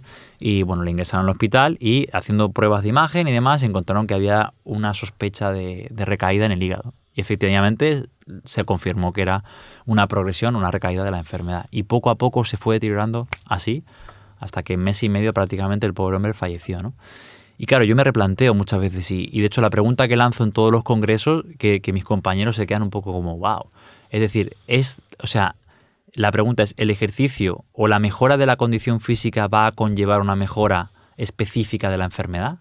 Porque para mí ahí viene la pregunta interesante. O sea, yo ya sé que el ejercicio físico mejora la condición física, yo ya sé que el entrenamiento de fuerza mejora la fuerza, yo ya sé que el entrenamiento cardiorrespiratorio mejora la condición cardiorrespiratoria, yo ya sé que un paciente infartado, si empieza a hacer un trabajo bien adecuado a nivel cardiovascular, mejora su función cardiovascular, mejora su endotelio, mejora un montón de cosas. Pero en cáncer, como estamos hablando a nivel celular y estamos hablando de un tema muy complejo, metabólico, lo que yo no sé es si las adaptaciones que produce el ejercicio pueden impactar positivamente a la enfermedad. Ahí está el quid de la cuestión. Ahí está, esa es la gran pregunta que en investigación habría que responder. Y de hecho, yo la pregunta que le hice a Íñigo fue esta misma. El estudio que te he comentado al principio de los sujetos sedentarios sanos, yo le pregunté, cuando él hizo toda su ponencia, le hice 3 preguntas, que además las tenía ya preparadas y tal. Luego también lo hablamos en petit comité de fuera, ha venido al centro también a enseñarnos cómo hacer las cosas y tal. Y digo, oye, Íñigo, ¿tú crees que si a los sujetos de tus estudios que eran sedentarios le aplicas un protocolo de ejercicio, son capaces de producir adaptaciones y asemejarse, yo no a nivel de rendimiento, a nivel molecular como los entrenados? Y me dice, seguramente sí, porque el ejercicio tiene la capacidad de sobreexpresar ciertos receptores, aumentar la función, en este caso mitocondrial, la función ribosomal, en teoría, ¿no? Igual que hay un estudio de Robert Morton y Stuart Phillips que dice que el entrenamiento de fuerza aumenta la expresión de receptores de andrógenos. Pues por eso también hipertrofia más, no solamente porque aumente los niveles circulantes de hormonas, vamos a decir, anabólicas o de testosterona en este caso. Claro, ¿qué pasa? Que esto es la teoría, pero nadie lo ha probado. Y me dijo, esa pregunta es buenísima, pero el problema es, y de hecho sería interesante hacer un estudio que compruebe esto, pero nos quedamos sin financiación. Entonces no hemos podido llevar a cabo porque es muy caro hacer biopsias musculares, hacer pruebas de laboratorio y tal. Y de hecho, si yo hiciera la tesis doctoral, que la tengo que hacer, la tengo pendiente, de hecho es lo que más me llama la atención, es intentaría hacer un protocolo donde yo intente testar y comprobar que el ejercicio físico ha producido adaptaciones a un nivel molecular que impacte positivamente en la enfermedad. Porque tú puedes mejorar el salto vertical, mejorar los niveles de fuerza increíblemente, aumentar la masa muscular y sin embargo la enfermedad progresar, la enfermedad metastatizar y la enfermedad lamentablemente llevarte a un fin peor. Y esto lo he podido ver con muchos pacientes, no es el único, este hombre Antonio, no es el único que le ha pasado. He tenido otros pacientes que han mejorado muchísimo su condición física, su composición corporal y luego la enfermedad no ha ido tan bien como uno cree que iba a ir, ¿no? Y eso es muy chocante. ¿Por qué? Porque dices, joder, si he mejorado mi salud general, ¿por qué no mejora la enfermedad? Y es que la enfermedad va a otro nivel. O sea, en cáncer es una enfermedad metabólica de alta complejidad que es otra película, es otra capa. Y es lo que hablábamos antes con el tema, igual que la obesidad. Gente que de repente tiene una incapacidad para perder el peso brutal, metes el fármaco adecuado que toca en la tecla adecuada y ¡boom!, regula todo. Y dices, hostia, esta persona ha perdido peso, ¿no? Y eso es increíble. Y de hecho, para mí iba un poco la vía, ¿no? Intentar conseguir que la persona realmente gestione su salud con todas las herramientas. Por eso Javi publicó en un Nature Metabolics hace un par de meses, creo que este año, o no sé si fue el año pasado, un concepto que a mí me encantó, que es el de alianza metabólica, que es ejercicio más fármaco. No solo fármaco, y muchas veces solo ejercicio no es suficiente, hace falta combinar las dos, ¿no? Es como si yo digo que solo con ejercicio voy a curar el cáncer. Eso es imposible. El ejercicio es una herramienta más que va a coadyuvar y puede incluso potenciar al fármaco. Que eso es lo interesante, es decir, oye, es que quizá el ejercicio físico más la inmunoterapia hace que la inmunoterapia funcione mejor.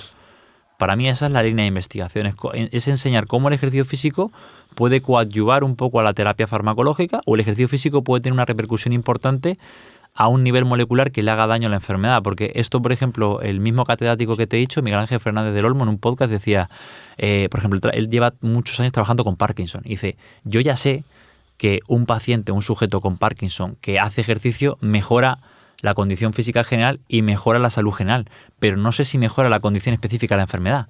Entonces yo no puedo hablar de un ejercicio específico para Parkinson, hablo de un ejercicio de condición física. Y dice, y puedes tener una amalgama de sujetos tan diferentes que puedes tener al típico adulto mayor que lo que necesita es mejorar su función, porque si se tropieza, se cae, se rompe la cadera o se atraganta, tiene un problema y se muere, y puedes tener a un sujeto de 40 años diagnosticado de Parkinson sin quizá tantos signos ni síntomas, y que ese sujeto te compite en un Ironman a un buen nivel. Y dices, ¿qué le hago a este? O sea, ¿qué le hago a este? Y yo me encuentro gente que con un nivel... Tengo, por ejemplo, ahora hay un chico que lleva...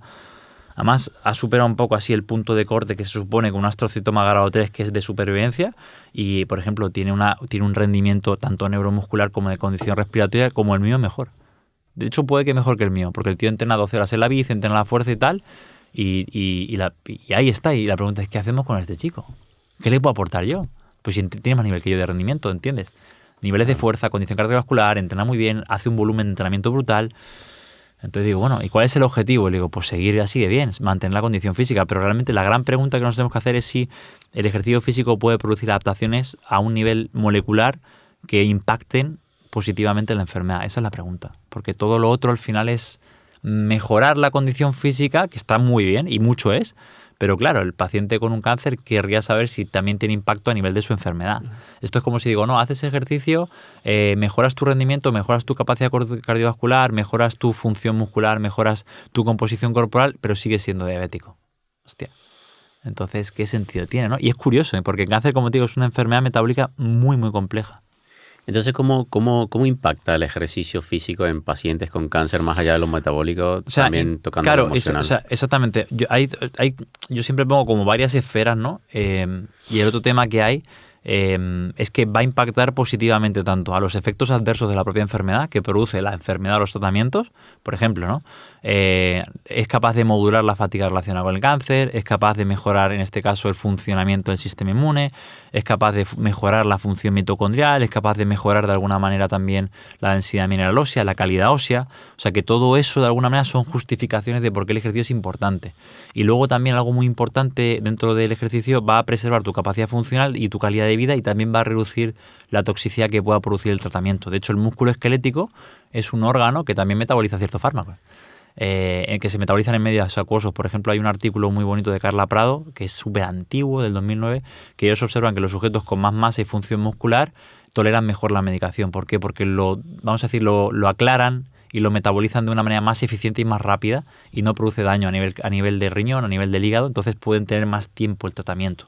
Entonces, esas son justificaciones de por qué el ejercicio es tan importante. Y tú lo ves con los pacientes, pues lo de siempre, cuando me dicen unos sí, otros no. O sea, esto al final, ten en cuenta que la evidencia científica es reduccionista. Intenta solventar un problema multifactorial y muy complejo con una intervención.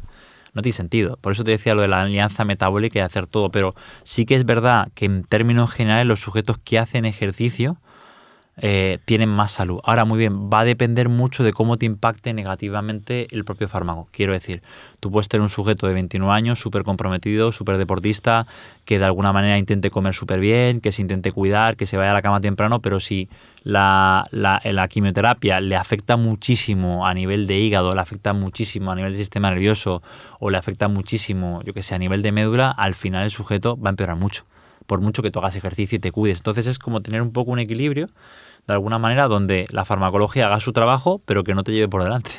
Y ahí es donde hay que intentar... Yo, para mí, de hecho, el foco no viene tanto en el entrenamiento solo, sino también en la capacidad de recuperación. O sea, un atleta es igual de bueno que su capacidad de recuperación y asimilar el entrenamiento. O sea, un ciclista profesional no puede entrenar más horas. ¿Qué es lo que puede recuperar mejor para sacar más partido a las horas que te quedan? Entonces, yo con muchos pacientes lo que observo es que los que se recuperan mejor por el motivo que sea son los que en el largo plazo sí que van bien, porque toleran la carga de entrenamiento, tienen frecuencia semanal, no tienen un deterioro muscular tan grande, o sea, pero no por el hecho de que el entrenamiento lo haga muy bien, sino porque lo asimilan muy bien y la medicación no la hace tan mal, por tanto salen adelante. De hecho, hay un estudio del 2000, hay dos que hablan de la adherencia al ejercicio, y uno de los factores que predice adherencia al ejercicio como es normal es tener pocos efectos secundarios importantes. O sea, si tú cada 2x3 te ingresan por anemia o te ingresan por neutropenia o tienes fiebre o estás con vómitos constantes y estás deshidratado y demás, pues es muy difícil que entrenes. Pero si tú no tienes casi ningún efecto secundario, no tienes casi dolor articular, no tienes mucha fatiga, no te afecta la médula y tal, pues tú puedes entrenar y poco a poco seguir mejorando tu salud. Y ayuda a mejorar la tolerancia a cierto tratamiento, ¿no? Exactamente. Incluso hay un equipo de investigación que uno de mis compañeros, Alberto Rodríguez, está con ellos, que va a hacer de hecho la tesis con Alejandro Lucía, que ellos quieren intentar ver cómo el ejercicio físico mejora el funcionamiento de la inmunoterapia. Vale, que esto es muy interesante, pero al final sería un poco, como es lo que te digo, de intentar ver, no cuál es, o sea, no sé si cuál es el mejor ejercicio, pero cuál es el ejercicio que más puede beneficiar al paciente. Que esa es la clave para mí, ¿no? O sea, por ejemplo, en deportes es muy fácil, porque si yo llego a un entrenador, ¿vale? Y quiero preparar un triatlón, pues yo voy a hacer un entrenamiento específico para mejorar eso. Y tendré que hacer un trabajo de fuerza para prevenir lesiones, para mejorar mi economía de carrera, además que son unos ejercicios concretos, unas cargas concretas, una velocidad concreta. Tendré que hacer un volumen de carrera para preparar esa carrera, un volumen de natación, un volumen de bici. Tendré que aprender la técnica de la bici, la biomecánica y una serie de cosas para triatlón. Y si quiero correr los 100 metros, pues es otro tipo de entrenamiento. Y si quiero prepararme para el tenis, pues es otro tipo de entrenamiento. Y si quiero, no sé, hacer halterofilia, pues tengo que aprender otro tipo de entrenamiento. Pero claro, en cáncer, mi idea es intentar optimizar el entrenamiento para conseguir hacer, o para conseguir de alguna manera, el mayor beneficio para tu patología. Con lo mínimo. Exactamente, posible. Ojalá con la mínima dosis eficaz. Y eso es complicado, porque en eso estamos. O sea, esa es la parte más complicada. Yo lo que he ido los últimos años es leyendo la fisiopatología de la enfermedad, qué produce, qué deteriora, e intentar dentro de la ciencia del ejercicio ver qué puede de alguna manera sacar adelante estos problemas. Pero claro, hay veces que la situación es tan compleja que el ejercicio hace caricias, no impacta tan positivamente, es que ese es el tema. Y hay otra cosa que es clave, David, que lo has comentado antes, hay que llegar pronto. Cuando el paciente llega a un estado de degradación total, su cuerpo está en modo survival. Ya no está preparado para asimilar entrenamiento. Si está intentando proteger de no degradarse y de no morirse, ¿cómo le vas a introducir tú un estresor como un ejercicio? Que yo por eso muchas veces siempre digo que yo no soy muy partidario de el entrenamiento tipo HIIT en cáncer. Pero te explico por qué. Porque si tú tienes un sujeto que metabólicamente es disfuncional, que no gestiona bien la alta fatiga, la alta intensidad, que tiene encima fatiga, que tiene encima anemia, que a nivel mitocondrial no funciona muy bien, ¿para qué le voy a meter una zona que le estresa más el sistema y le produce más problemas, más inflamación, más estrés oxidativo? Si es que estoy metiendo más leña al fuego, no estoy sacándolo de ahí. Entonces yo lo decía el otro día que una paciente se ría y dice, hay que intentar mimarte. O sea, prefiero que hagas trabajo cardiovascular en zonas bajas, que tengas bajo impacto, y luego meter la parte de fuerza, meter la parte de saltos, impactos y meter otras cositas. Pero la parte metabólica, al final, lo que tienes que hacer es conseguir que el sujeto alguna tenga capacidad de recuperar y gestione mejor los sustratos energéticos, que eso ya es una parte más molecular que a mí me ha costado años entenderla, de cuál es la propuesta que, por ejemplo, hace Íñigo San Millán con sus pacientes para mejorar ese parámetro, que es fundamental. ¿Y por qué es tan importante entonces preservar el músculo, sobre todo en pacientes con cáncer? No es tanto preservar el músculo, la cantidad, sino el funcionamiento y la calidad. ¿Por qué? Porque básicamente los estudios lo que observan es que hay una correlación entre pues, los sujetos que preservan mayor cantidad de masa muscular, pues viven más, mueren menos, tienen menos efectos adversos y tienen mejor calidad de vida. Entonces, pero lo que pasa es que correlación no implica causalidad. Porque yo me voy, por ejemplo, a un maratoniano de élite y digo, este sujeto tiene un IMC 18, parece que no ha comido en su vida, pero es capaz de correr a 20 kilómetros por hora durante 2 horas una maratón. Entonces, muscularmente, claro que produce ATP, claro que produce energía, claro que aplica fuerza al suelo, pero hay que cambiar un poco el concepto. Entonces, para mí no es tanto esto, de hecho, en la endocrinología está cambiando un poco, no es tanto la composición corporal o la cantidad de masa muscular, que lo hemos hablado antes con la parte de obesidad y tal, sino es la funcionalidad. Ahora viene el problema. ¿Cómo medimos función y qué es función? ¿Qué es? ¿Un isocinético de rodilla en una máquina de extensión? ¿Un salto vertical? ¿Un sprint de 100 metros o de 30 metros? ¿Un hand grip? Yo, para mí, la máxima capacidad de medir un poco la función, y fíjate que esto es raro, muscular, vendría a ser una prueba de esfuerzo incremental, ¿vale? Bien ajustada en cuanto a lo que son los tiempos, porque al final hay una cosa sé que va a ser complicado, pero espero que la gente lo entienda. Hay un fisiólogo del ejercicio clásico que nosotros lo estudiamos, que es Carl Wasserman, que tiene un manual de pruebas de esfuerzo donde se enseñan 3 engranajes: el pulmón, el corazón y el músculo, representado por la mitocondria, que hemos hablado mucho de ella. Pues el pulmón es el encargado de hacer el intercambio gaseoso, incorporar oxígeno, liberar CO2. El corazón es el encargado de bombear sangre al resto de los tejidos, ¿vale? Por ejemplo, el músculo, y llevar nutrientes. Y la mitocondria en el músculo es la responsable de, con ese oxígeno y con esos nutrientes, producir ATP. Entonces tú puedes tener un pulmón muy bueno y ventilar mucho, puedes tener un corazón muy potente que envíe sangre, pero si luego lo que llega al músculo no eres capaz de metabolizar para generar energía y contracción muscular, esto no te sirve de nada. Entonces, en una prueba de esfuerzo, generalmente, si tú la gradúas bien, y sobre todo en un cicloergómetro, una bici, la gente colapsa más por esta parte que por las otras. ¿Vale? ¿Por qué? Porque periféricamente no son eficientes. Y de hecho, Íñigo lo que hace para sus deportistas y para mucha gente es mejorar la eficiencia metabólica.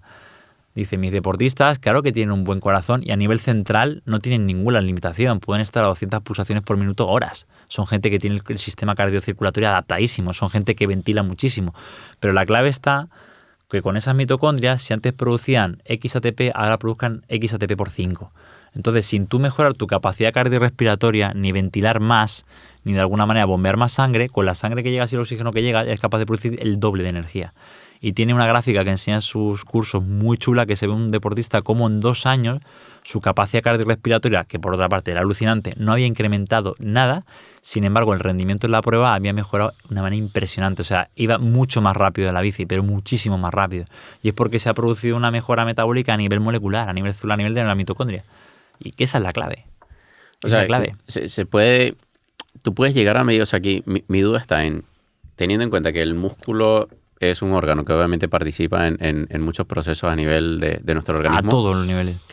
¿Puedes medirlo simplemente con la parte funcional a nivel mecánico? Exactamente. ¿O no tiene relación? O sea, o no... Sí, o sea, más que nada, yo si tuviera que... dentro de las funciones que tiene el músculo, pues tiene muchísimas, pero creo que una que es clave, que lo hablamos con Íñigo, que sacamos como una especie de... Le hice una entrevista de 44 minutos, que está en el curso, luego la ponen abierta, dice, una de las funciones más importantes es la bioenergética, que es generar energía, gestionar energía. Entonces, si esa función no está bien, puede que haya otras muchas funciones que estén deterioradas. Claro. Entonces, mejorar la bioenergética es un punto muy importante para mejorar la función. Entonces, una mitocondria que sea capaz de gestionar mejor los datos energéticos, de producir más energía, más ATP, de oxidar mejor la glutamina, de oxidar mejor los ácidos grasos, de oxidar mejor el lactato, por norma general va a llevar a que todo el sistema esté más regulado. Y luego hay otra cosa que has dicho tú que es muy interesante, que esto se lleva estudiando más o menos como 2 décadas o 15 años, que es cómo el músculo esquelético a su contracción libera lo que se llaman exerquinas, ¿no?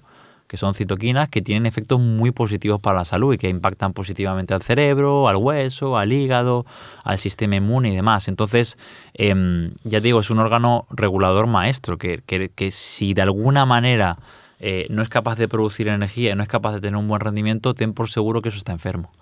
Y esa es la correlación. Y de hecho, no he encontrado estudios como tal y sería una cosa para realizar en mis pacientes, que yo creo que los que tienen mayor capacidad, vamos a llamar, no fitness cardiovascular, fitness metabólico, capacidad de generar energía a través de la mitocondria y mantener una intensidad importante durante más tiempo, seguramente son los que toleren mejor el tratamiento. Pues no tengo la evidencia de eso, que yo me gustaría hacerlo, y son los que mejor están de salud. Creo que esta es la madre de todas, luego vienen las otras.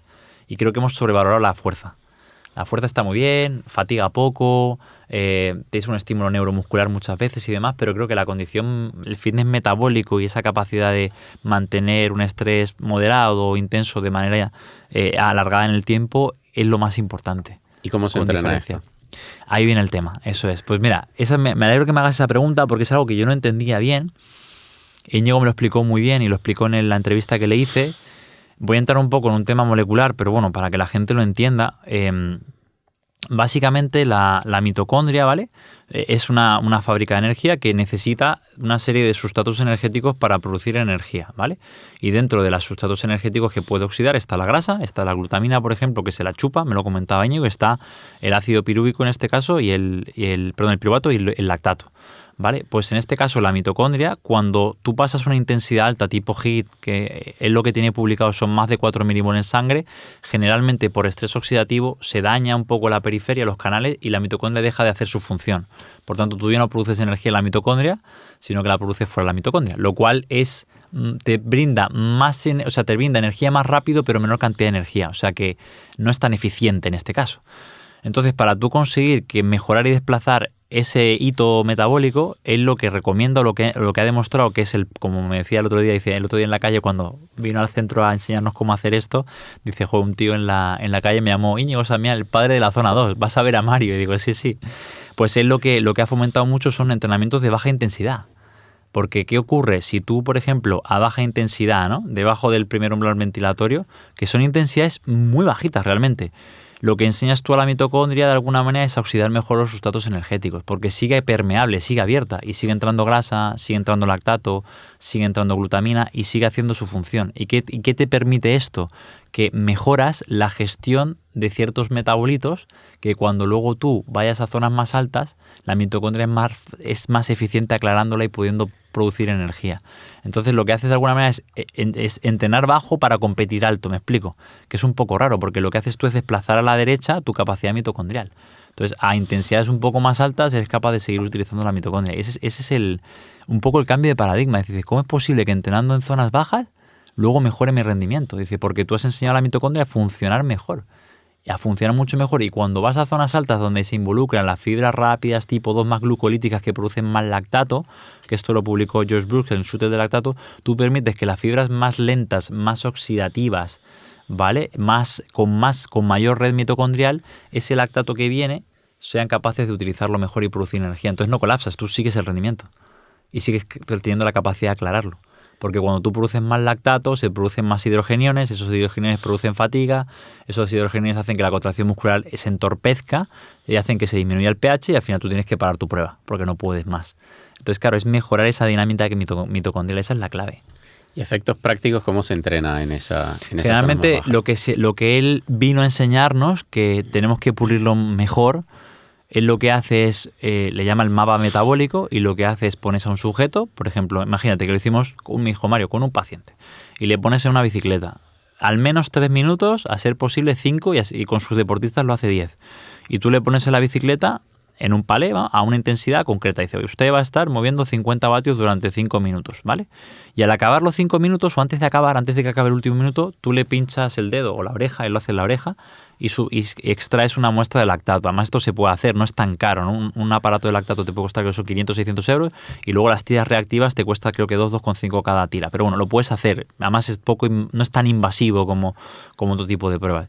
Y tú lo que haces es extraer la muestra, ¿vale? Que te la analiza en tiempo real, en 15 segundos la mide y te da los milimoles de lactato, ¿vale? Y te dice, por ejemplo, 1,5, perfecto.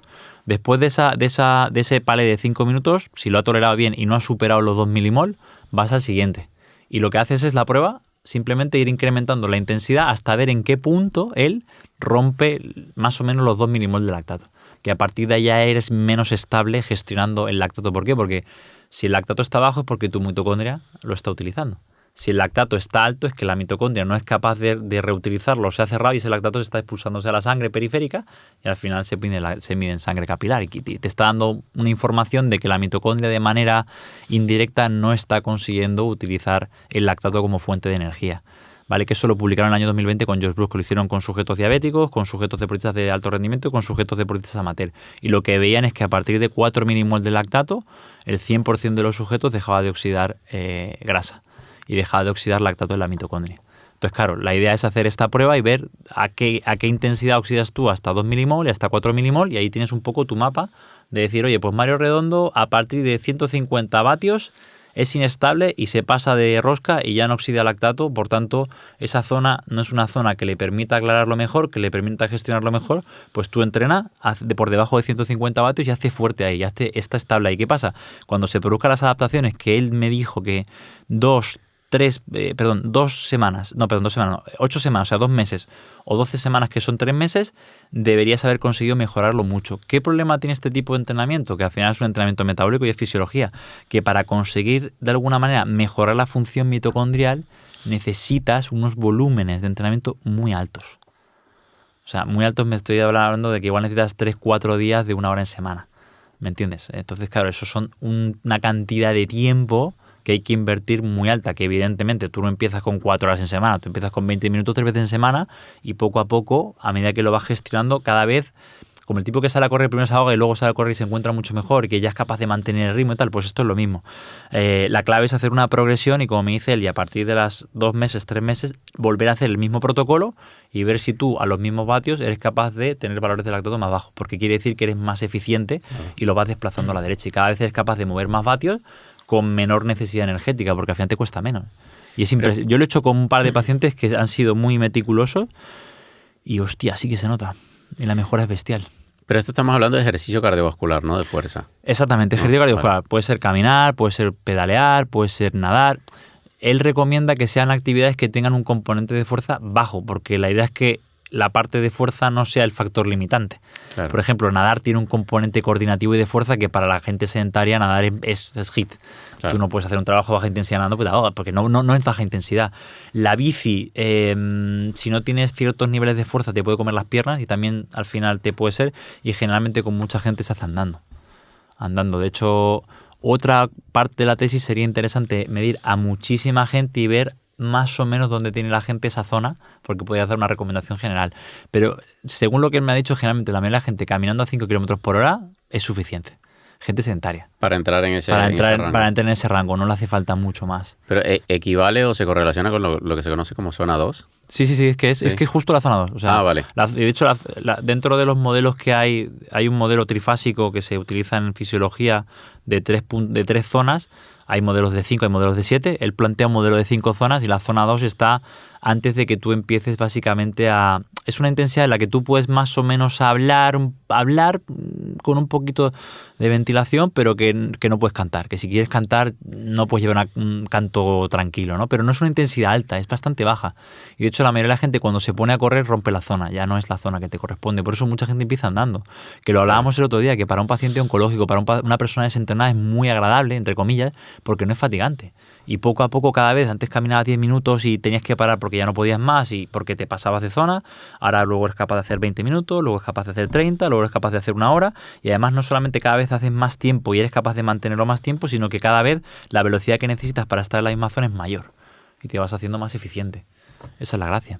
Y además, llevándolo a lo que hablábamos al principio de la entrevista, es la mayor parte del entrenamiento de movimiento que suelen tener esas poblaciones aisladas de las que comentábamos Exactamente. Es que ese es el tema. O sea, yo me he dado cuenta con el paso del tiempo que no es tanto el ejercicio ni la alta intensidad, que por supuesto que tiene sus beneficios y por supuesto que es importante, pero de alguna manera ese volumen bajo y esa base es importante. De hecho, hay profesionales, no sé si te suena un hombre que se llama Peter Attia, que tiene su podcast. Sí.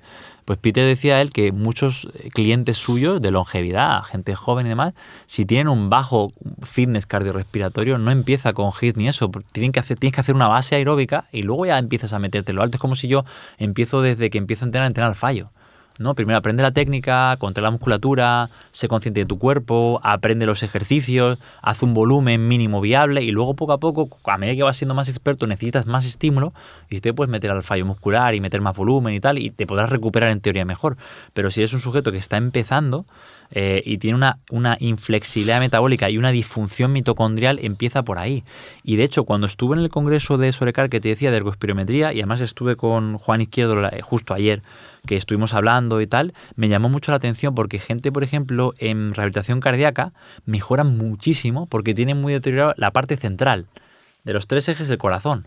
El corazón y el endotelio. Entonces, cuando tú le metes alta intensidad y mejora la función ventricular y mejora la bomba y mejora el endotelio, claro que mejoran mucho su capacidad cardiorrespiratoria, pero no han mejorado la función metabólica. Y en cáncer, el corazón funciona, el endotelio funciona y el pulmón suele funcionar, pero lo que no funciona es la parte periférica. ¿Qué pasa? Que mejorar la parte periférica que me decía Íñigo, pues sí, a ver, los primeros 2 meses, 3 meses, seguramente se produzcan las mayores adaptaciones. Es como la gente que empieza a entrenar fuerza, ¿cuándo gana más masa muscular? ¿A los 10 años? ¿Cuando lleva 10 años entrenando? ¿Cuando lleva 3 meses? Pues los primeros años gana mucha masa muscular, los primeros meses, luego ya no tanta. Pero el problema es que seguramente para conseguir adaptaciones mitocondriales requiere mucho tiempo. O sea, es lo que te decía, un campeón del Tour no se hace en 6 meses, no se hace en 5 años, se hace desde que tiene 2 años. Claro. Ese es el problema. O sea, generalmente, seguramente esas adaptaciones las han producido de pequeños y tiene una capacidad mitocondrial espectacular, que no es lo normal. Que es lo que decías antes de los pueblos estos, ¿no? De los indígenas, esto que seguramente desde que son pequeños hacen horas de actividad y eso al final les protege metabólicamente frente a otra serie de cosas. No, y que además tiene sentido porque evolutivamente, o sea, tiene sentido a nivel evolutivo porque las necesidades de ejercicio, entre comillas, de movimiento de alta intensidad eran mínimas realmente. Claro, Tenías claro. que escapar de una tribu. Exactamente. Y de hecho Íñigo me lo decía, dice, a ver, es tan importante trabajar la zona 2 y la capacidad de gestionar los sustratos energéticos en la mitocondria, como trabajar la parte glucolítica y los sprints, porque el Tour no se gana solo en zona 2. La zona 2 te preserva para hacer el sprint y para ir a zonas más altas, a más velocidad, a más intensidad. Pero claro, ¿qué pasa? Que entrenar esta zona es relativamente fácil, es sencillo, te adaptas rápido, todo el mundo lo hace, y esta zona requiere mucho más volumen, mucho más tiempo, y en gente desentrenada te pasas muy rápido de aquí a aquí. O sea, hay gente que entre caminar a 5 por hora y a 5,4 pasan de hablar a... Entonces, claro, el margen es más pequeñito. Cuando ya tienes un deportista que te mueve, no sé, 600 vatios y, 7 kilos por vatio, pues es que al final, claro, las 5 zonas las tiene enormes. Entonces puedes dar el lujo de trabajar todas y ir de una a otra. Y hay otra cosa muy interesante, que tiene un blog, Aitor Biribay, que es amigo de Adri, que también hicieron el podcast de MedHub, que él lo explicaba, que me gustó mucho ese blog, ese apunte que hizo, dice, porque él trabajó en ciclismo profesional, no sé si en el Ineos, ahora ya no está ahí, y dice, la clave es la energía que entra, energía que sale, ¿no? Energía química, energía mecánica. Produzco energía química, que produzco energía mecánica, y traslado al pedal y muevo vatios. Y de alguna manera él decía, mira, los deportistas de élite, los ciclistas de élite, por ejemplo, son sujetos que a nivel de hidratos consumen la de Dios y encima refinados, porque necesitan ir rápido para poder metabolizarlo. No sé si eso luego en largo plazo te podrá llevar a una enfermedad, claro, porque no es fisiológicamente normal ni natural, pero por lo menos, y sin embargo, mientras están en etapa competitiva y están a nivel de rendimiento, son sujetos que no suelen tener enfermedades metabólicas de por sí. Son sujetos, ¿por qué? Pero porque gestionan bien esa energía. El problema es cuando no eres capaz de gestionarla. Ahí irrumpe y ahí te empieza a producir daño. Y de hecho, Íñigo me lo comentaba con los ciclistas, que dice, es increíble ver la diferencia que hay entre sujetos. Cómo oxidan cada uno de los sustratos energéticos y las capacidades metabólicas que tienen, que no son iguales.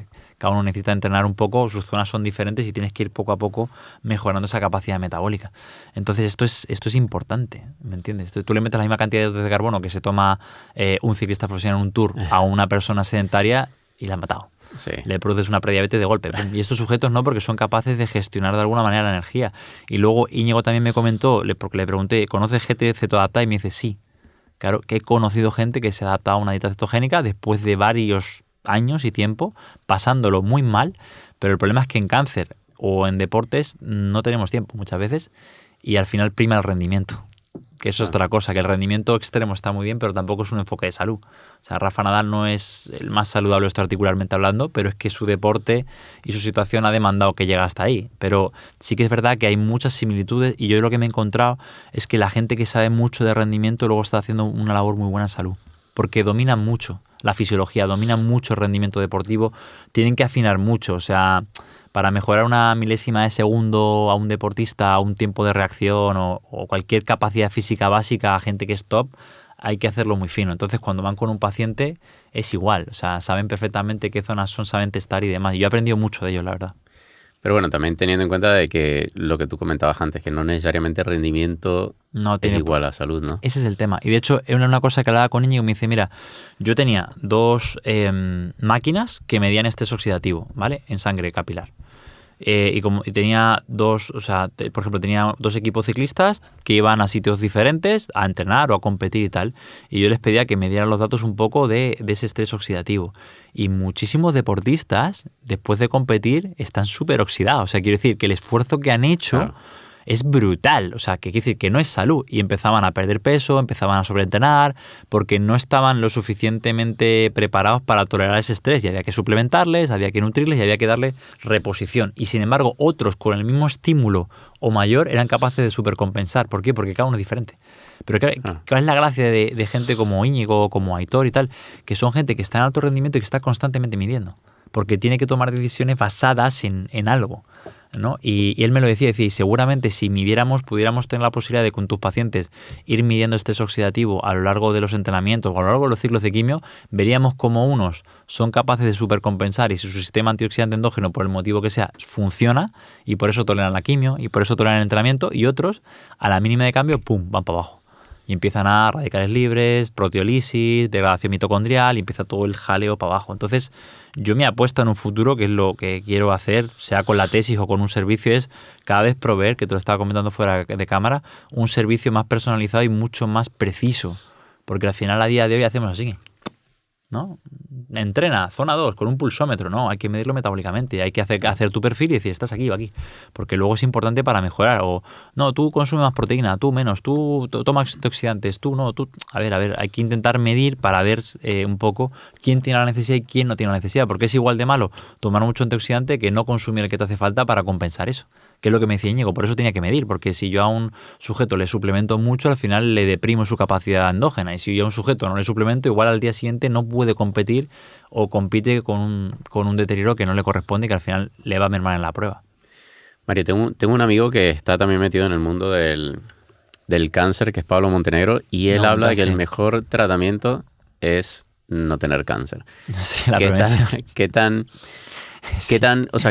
¿Qué tan fundamental es el ejercicio y el entrenamiento de fuerza para justamente prevenirlo? Porque al final... Es súper importante desde el punto de vista de que toda herramienta y toda estrategia que te ayude a ti a reducir y prevenir factores de riesgo asociados con la probabilidad de padecer cáncer, pues son positivos. Quiero decir, por ejemplo, esto en los cursos lo pongo, y de hecho cuando hablo de cáncer, las primeras diapositivas que sale un artículo de Burgada en CEL, que me lo pasó Javi, que sale que el título es obesidad, la gasolina que alimenta la llama. Entonces ya sabemos que la obesidad está asociada a más de 13 tipos de cáncer diferentes, dentro de los cuales están los que tienen mayor incidencia, por ejemplo mama, colorectal, próstata. Entonces es importante, ¿no? ¿Por qué? Porque al final si tú eres capaz de tener un tejido adiposo, vamos a decir, saludable, un músculo que metaboliza bien la glucosa, porque el síndrome metabólico también se asocia a mayor riesgo de, en este caso, trastornos metabólicos que se asocian a su vez a cáncer, mayor inestabilidad genómica, o sea, inestabilidad del material genético, mayor estrés oxidativo. Entonces, el ejercicio físico bien prescrito, que esa es otra, ¿vale? Tampoco es bueno pasarse, de alguna manera, pero claro, pasarse es muy difícil, que ese es el otro tema. Sí. Es más probable que te quedes corto que te pases. El ejercicio físico bien prescrito que ayude a regular el sistema para intentar preservar un buen funcionamiento del sistema inmune, para preservar un buen músculo esquelético que funcione bien la bioenergética, para preservar un buen tejido adiposo que señalice bien también. Todo eso va a hacer de alguna manera que te prevenga las posibilidades de padecer cáncer. No quiere decir que no lo vayas a tener, quiere decir que reduce importantemente. De hecho, hay un estudio en Journal of, ¿cuál era? Sport, Journal of British, era un BMJ creo, no sé si era un British Journal of Sport Medicine, sí, del 2016, de Lee y colaboradores, que observan que los sujetos que hacen los mínimos de actividad física de 150 minutos aprox, hablaban de 20 horas a semana, prevenían la muerte específica por cáncer de mama y colorectal en un 30%. Wow.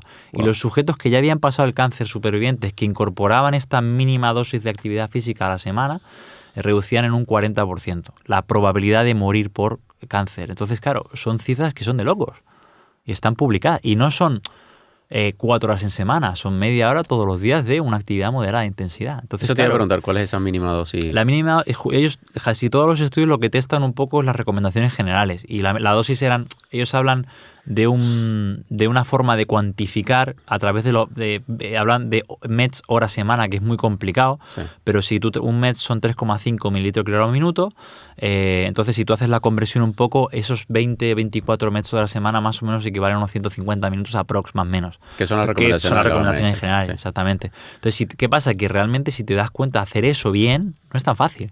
Porque mucha gente lo que hace es va sumando periodos. Es, bueno, como he ido de aquí al metro y son 7 minutos, 7.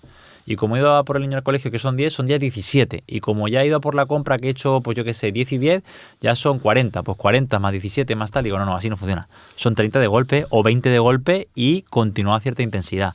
Que es lo que le preguntaba a Íñigo, que cuando hacemos, Íñigo, los trabajos en zona 2, ¿puede el paciente o el cliente o la persona, el deportista, repartirlo en bloques concretos? Y me dice, por lo menos que sean de 20, como mínimo. Pero ¿quién camina 20 minutos seguidos? De hecho, es muy curioso porque si tú te fijas, la mayoría de la gente cuando coge el teléfono, a mí me pasa Google Maps, si ya son 22 minutos andando, ya no vas andando casi. Es como 20 es el margen, o sea, 15 es el margen, no 20, que dices, me da tiempo a llegar. Entonces sí que es verdad que completar esos 30 de verdad no es tan fácil. Y además luego otra cosa que es importante que la gente tiene que entender, que esa supuesta moderada intensidad no es subjetiva a lo que tú consideres moderada. Claro. Está cuantificada en de 3 a 6 METs. Y 3 a 6 METs para mucha gente es bastante intensidad. Porque si tú tienes una capacidad cardiorrespiratoria, yo que sé, de 17 METs, pues 3 a 6 METs es ridículo. Pero si tu capacidad máxima es de 10 METs, 6 no es tan mínimo. Y si tu capacidad máxima es de 8 METs o de 6 METs, pues es que 3-6 será moderado para las guías, pero para ti es tu máxima intensidad. Entonces es como si yo digo, no sé, por ejemplo, te digo, son sentadillas con 150 kilos. Claro, si mueves 350, 150 no es nada, pero si mueves 100, tú no puedes hacer eso. Entonces, por eso digo que las recomendaciones generales están muy bien, pero fue una carta al editor que de hecho publicamos en 2020 con Alejandro Lucía, con Javi Morales y con Isabel Prieto, y decíamos que las recomendaciones generales son demasiado generales para un perfil de público muy heterogéneo. Entonces habría que intentar ajustar, y no es lo mismo los pasos que se le recomienda a personas con obesidad severa, que tienen una sobrecarga y un sobrepeso brutal, que incluso le puede, o sea, que hacer 2.500 pasos es un éxito, que a un niño, que a un adulto mayor. No le puedo pedir 10.000 pasos a un adulto mayor de 90 años, que no, las recomendaciones no son iguales. Entonces, ese es el problema, que las recomendaciones están muy bien para dar como una guía general, pero luego hay que ir a cada caso individual y ver si realmente se acoplan, y a veces con menos obtienes lo mismo o más. ¿Entiendes? Y que la intensidad varía según la percepción del sujeto, porque pasear por un mall de repente para mí es lo que tú decías, pues no es intensidad suficiente para conseguir ese objetivo. Pero para una persona mayor que no se mueve, que es frágil, que tiene dolor articular, que tiene, yo que sé, artrosis, que tiene fibromialgia o que tiene cualquier alteración también sensorial, pues al final dices que para esta persona caminar 20 minutos es brutal. O sea, no es moderada intensidad, es un hit.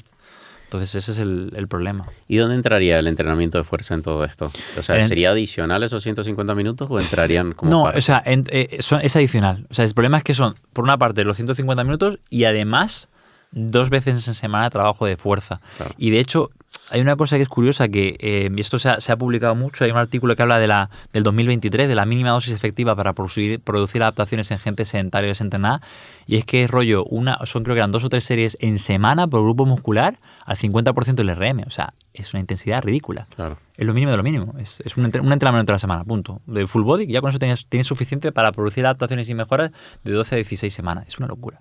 Entonces, por eso digo que no, y luego es más fácil mantener la función que realmente mejorar. O sea, es más fácil mantener la masa muscular que aumentarla. Entonces, realmente la parte de fuerza creo, y fíjate que yo me he dedicado a ello y me gusta, creo que está de alguna manera sobrevalorada en relación a la salud. Es importante, pero no es tan importante como la otra parte, porque las enfermedades que te están haciendo a ti enfermar tienen un componente metabólico muy de base, muy gordo. Y si no eres capaz de solventar esto o mejorar la bioenergética, que el ejercicio de entrenamiento de fuerza no lo hace, no vas a mejorar la salud. Y luego la fuerza de alguna manera requiere menos volumen, menos tiempo, es más rápida, más sencilla, la puedes hacer de diferentes maneras, pero es que el otro al final, camines nada, eso lo que hagas es que tienes que estar un tiempo ahí. Y para mí esta es la parte más difícil de hacer. Y es que cuando te das cuenta, el físico y la salud que tienen esas poblaciones aisladas no tienen acceso a un gimnasio, que era lo que hablábamos al principio. No, al final son actividades con tu propio peso corporal. Y tienen mejor físico que nosotros en poblaciones modernas y tienen mejor salud también metabólica. Exactamente, si es que al final, y de hecho, que hay muchas cosas que pueden parecer fáciles, pero imagínate, ¿no? Con gente mayor, un ejercicio que a mí me parece fundamental, o con gente con obesidad, con cierto grado de obesidad, es vamos a tumbarnos al suelo, vamos a levantarnos. Eso es un retazo. Gente que no puede levantarse del suelo, que se tumba y voltea y cuando se va a incorporar o necesita agarrarse de una silla o que le den la mano o algo porque no es capaz de incorporarse con su peso corporal. Quiero decir que muchas veces pecamos en el sentido de decir hay que entrenar a un super nivel, tenemos las referencias de, yo que sé, Rich Froning o gente que tiene un nivel de rendimiento muy alto. Digo, pues si es que no es hacer una arrancada con 200 kilos, si es que con levantarte del suelo, con caminar a cierta velocidad, con hacer 15 sentadillas con tu peso corporal rápido, con hacer saltos, con hacer 4 cosas, vas a preservar y vas a mantener más salud que todo lo otro. Y esto puede ser tirarte piedras sobre tu tejado, pero hay que ser consciente de la realidad de la gente que hay a día de hoy. que esto yo lo hablo siempre en los cursos y dice, mira, muy poquito vais a trabajar con Usain Bolt o con Michael Phelps o con Pogačar. Seguramente nadie toque a nadie ni de la mitad de rendimiento que esta gente. ¿Qué vais a trabajar con Paqui o con María? Y Paqui o María apenas puede levantar 3 kilos por encima de la cabeza, le cuesta levantarse y cuando la pones en una bici a hacer un hit, a partir del segundo 6 no puede dar más. Entonces, poner en contexto que esta gente a veces necesita mucho menos de lo que te han enseñado en la carrera o lo que has leído por ahí. Y eso es una cosa importante entender, porque muchas veces si te pasas de intensidad, la gente termina aborreciendo el entrenamiento. Tú no quieres ir a un sitio donde lo pases mal, te hagan sudar, te griten, o sea, no, la gente no quiere eso generalmente en salud. ¿Crees que tenemos que empezar a recetar entrenamiento y movimiento en general? Sí, o sea, ¿sabes lo que pasa ahí? Más que recetar, sí que evidentemente de organismos públicos hay recomendaciones, creo que se hace poco foco, creo que se le da poca importancia, es como hagan ejercicio. No, haz foco en ello. Y luego desde la parte sanitaria cada vez hay más médicos que lo recomiendan, no que lo recomiendan, sino que le dan importancia, porque yo, por ejemplo, el otro día lo hablaba con la persona que me invitó a la charla, Rey Juan Carlos. Yo llevo 10 años en esto y me han invitado a congresos médicos y tal, gracias a ciertos médicos que les llama la atención mi trabajo, que les gusta, que tengo algún paciente suyo y está contento y te llaman, pero no veo yo que haya una recomendación general, me explico, de que el 100% de los sanitarios, sean médicos, enfermeros, lo que sea, recomienden ejercicio y le den dentro de la consulta un valor importante. Es como, vale, sí, la medicación bien, la analítica está estable, vale, hace ejercicio, fantástico, sí, está comiendo bien, sí, hábitos saludables, vale, perfecto, pues nos vemos dentro de 3 meses. Es el mejor de los casos que te pregunten. Que te pregunten, nos vemos dentro de 3 meses, mantenga la medicación, cualquier duda, tal, hable con no sé quién y ya está, y listo. Entonces, claro, si tú hablas del ejercicio como algo banal que está por ahí, que igual que comer lechuga, no le van a dar importancia. O sea, no, de hecho, la gente que suele venir al servicio suele ser gente pues, que escucha, por ejemplo, este podcast o te ve por redes y lleva tiempo educándose, tiempo siguiendo el mensaje, tiene un nivel de conciencia saludable mayor y no hace falta que nadie se lo diga, él lo sabe. ¿Entiendes? Esa es con la gente que tú puedes trabajar. El resto de gente, o sea, si tú estás esperando en el 2025, siglo XXI, que un médico te diga la importancia que tiene el ejercicio, tú no estás preparado para la vida. Es como si estás esperando a que el Estado te diga qué hacer con tu dinero. No, tú tienes que decidir. Tienes que ser proactivo, tienes que pensar, o sea, yo siempre digo, yo trabajo con gente lista, con gente inquieta, con gente que quiere mejorar, no con gente que el médico me ha dicho que no haga ejercicio. Pues es que contigo no tengo nada que hacer. Porque no tiene que ser el médico tu padre ni quien te diga nada, tienes que ser tú el que tome tus decisiones y decida, yo aunque no me lo haya dicho, sé que esto es importante porque he leído esto, porque el hueso, porque tal, y siendo un poco coherente lo empieces a hacer. O sea, ¿crees que es porque la mayoría está esperando que venga alguien de fuera a salvarle?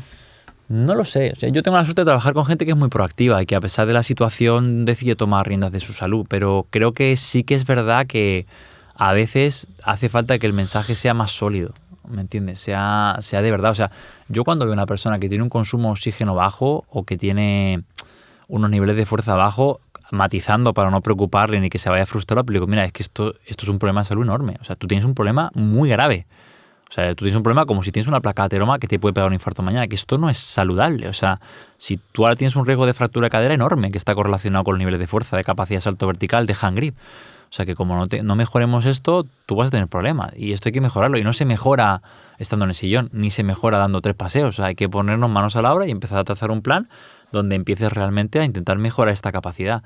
Lo que pasa es que sí que es verdad que hay veces, esto me lo decía una médico de medicina interna, que recibimos gente que está tan destrozada a todos los niveles metabólico, psicológico, ambiente familiar, social, que es muy difícil sacarles adelante. Es muy complicado porque son tantas esferas que tiene que trabajar que es prácticamente lo que vas es llevándolo en paño, ¿no? Porque no eres capaz de sacar adelante. Pero yo, o sea, mi experiencia personal con la gente sí que es verdad que es positiva, pero dentro del nicho en el que trabajo. Ahora bien, voy a decir una cosa que es una barbaridad, ahí a la cámara, a ti, que cuando a mí me preguntan, ¿no?, en los congresos, dice, ¿por qué no se prescribe el ejercicio o por qué no se ha llegado a entender el ejercicio como parte integral de la salud, sobre todo en medicina o en este caso en los hospitales?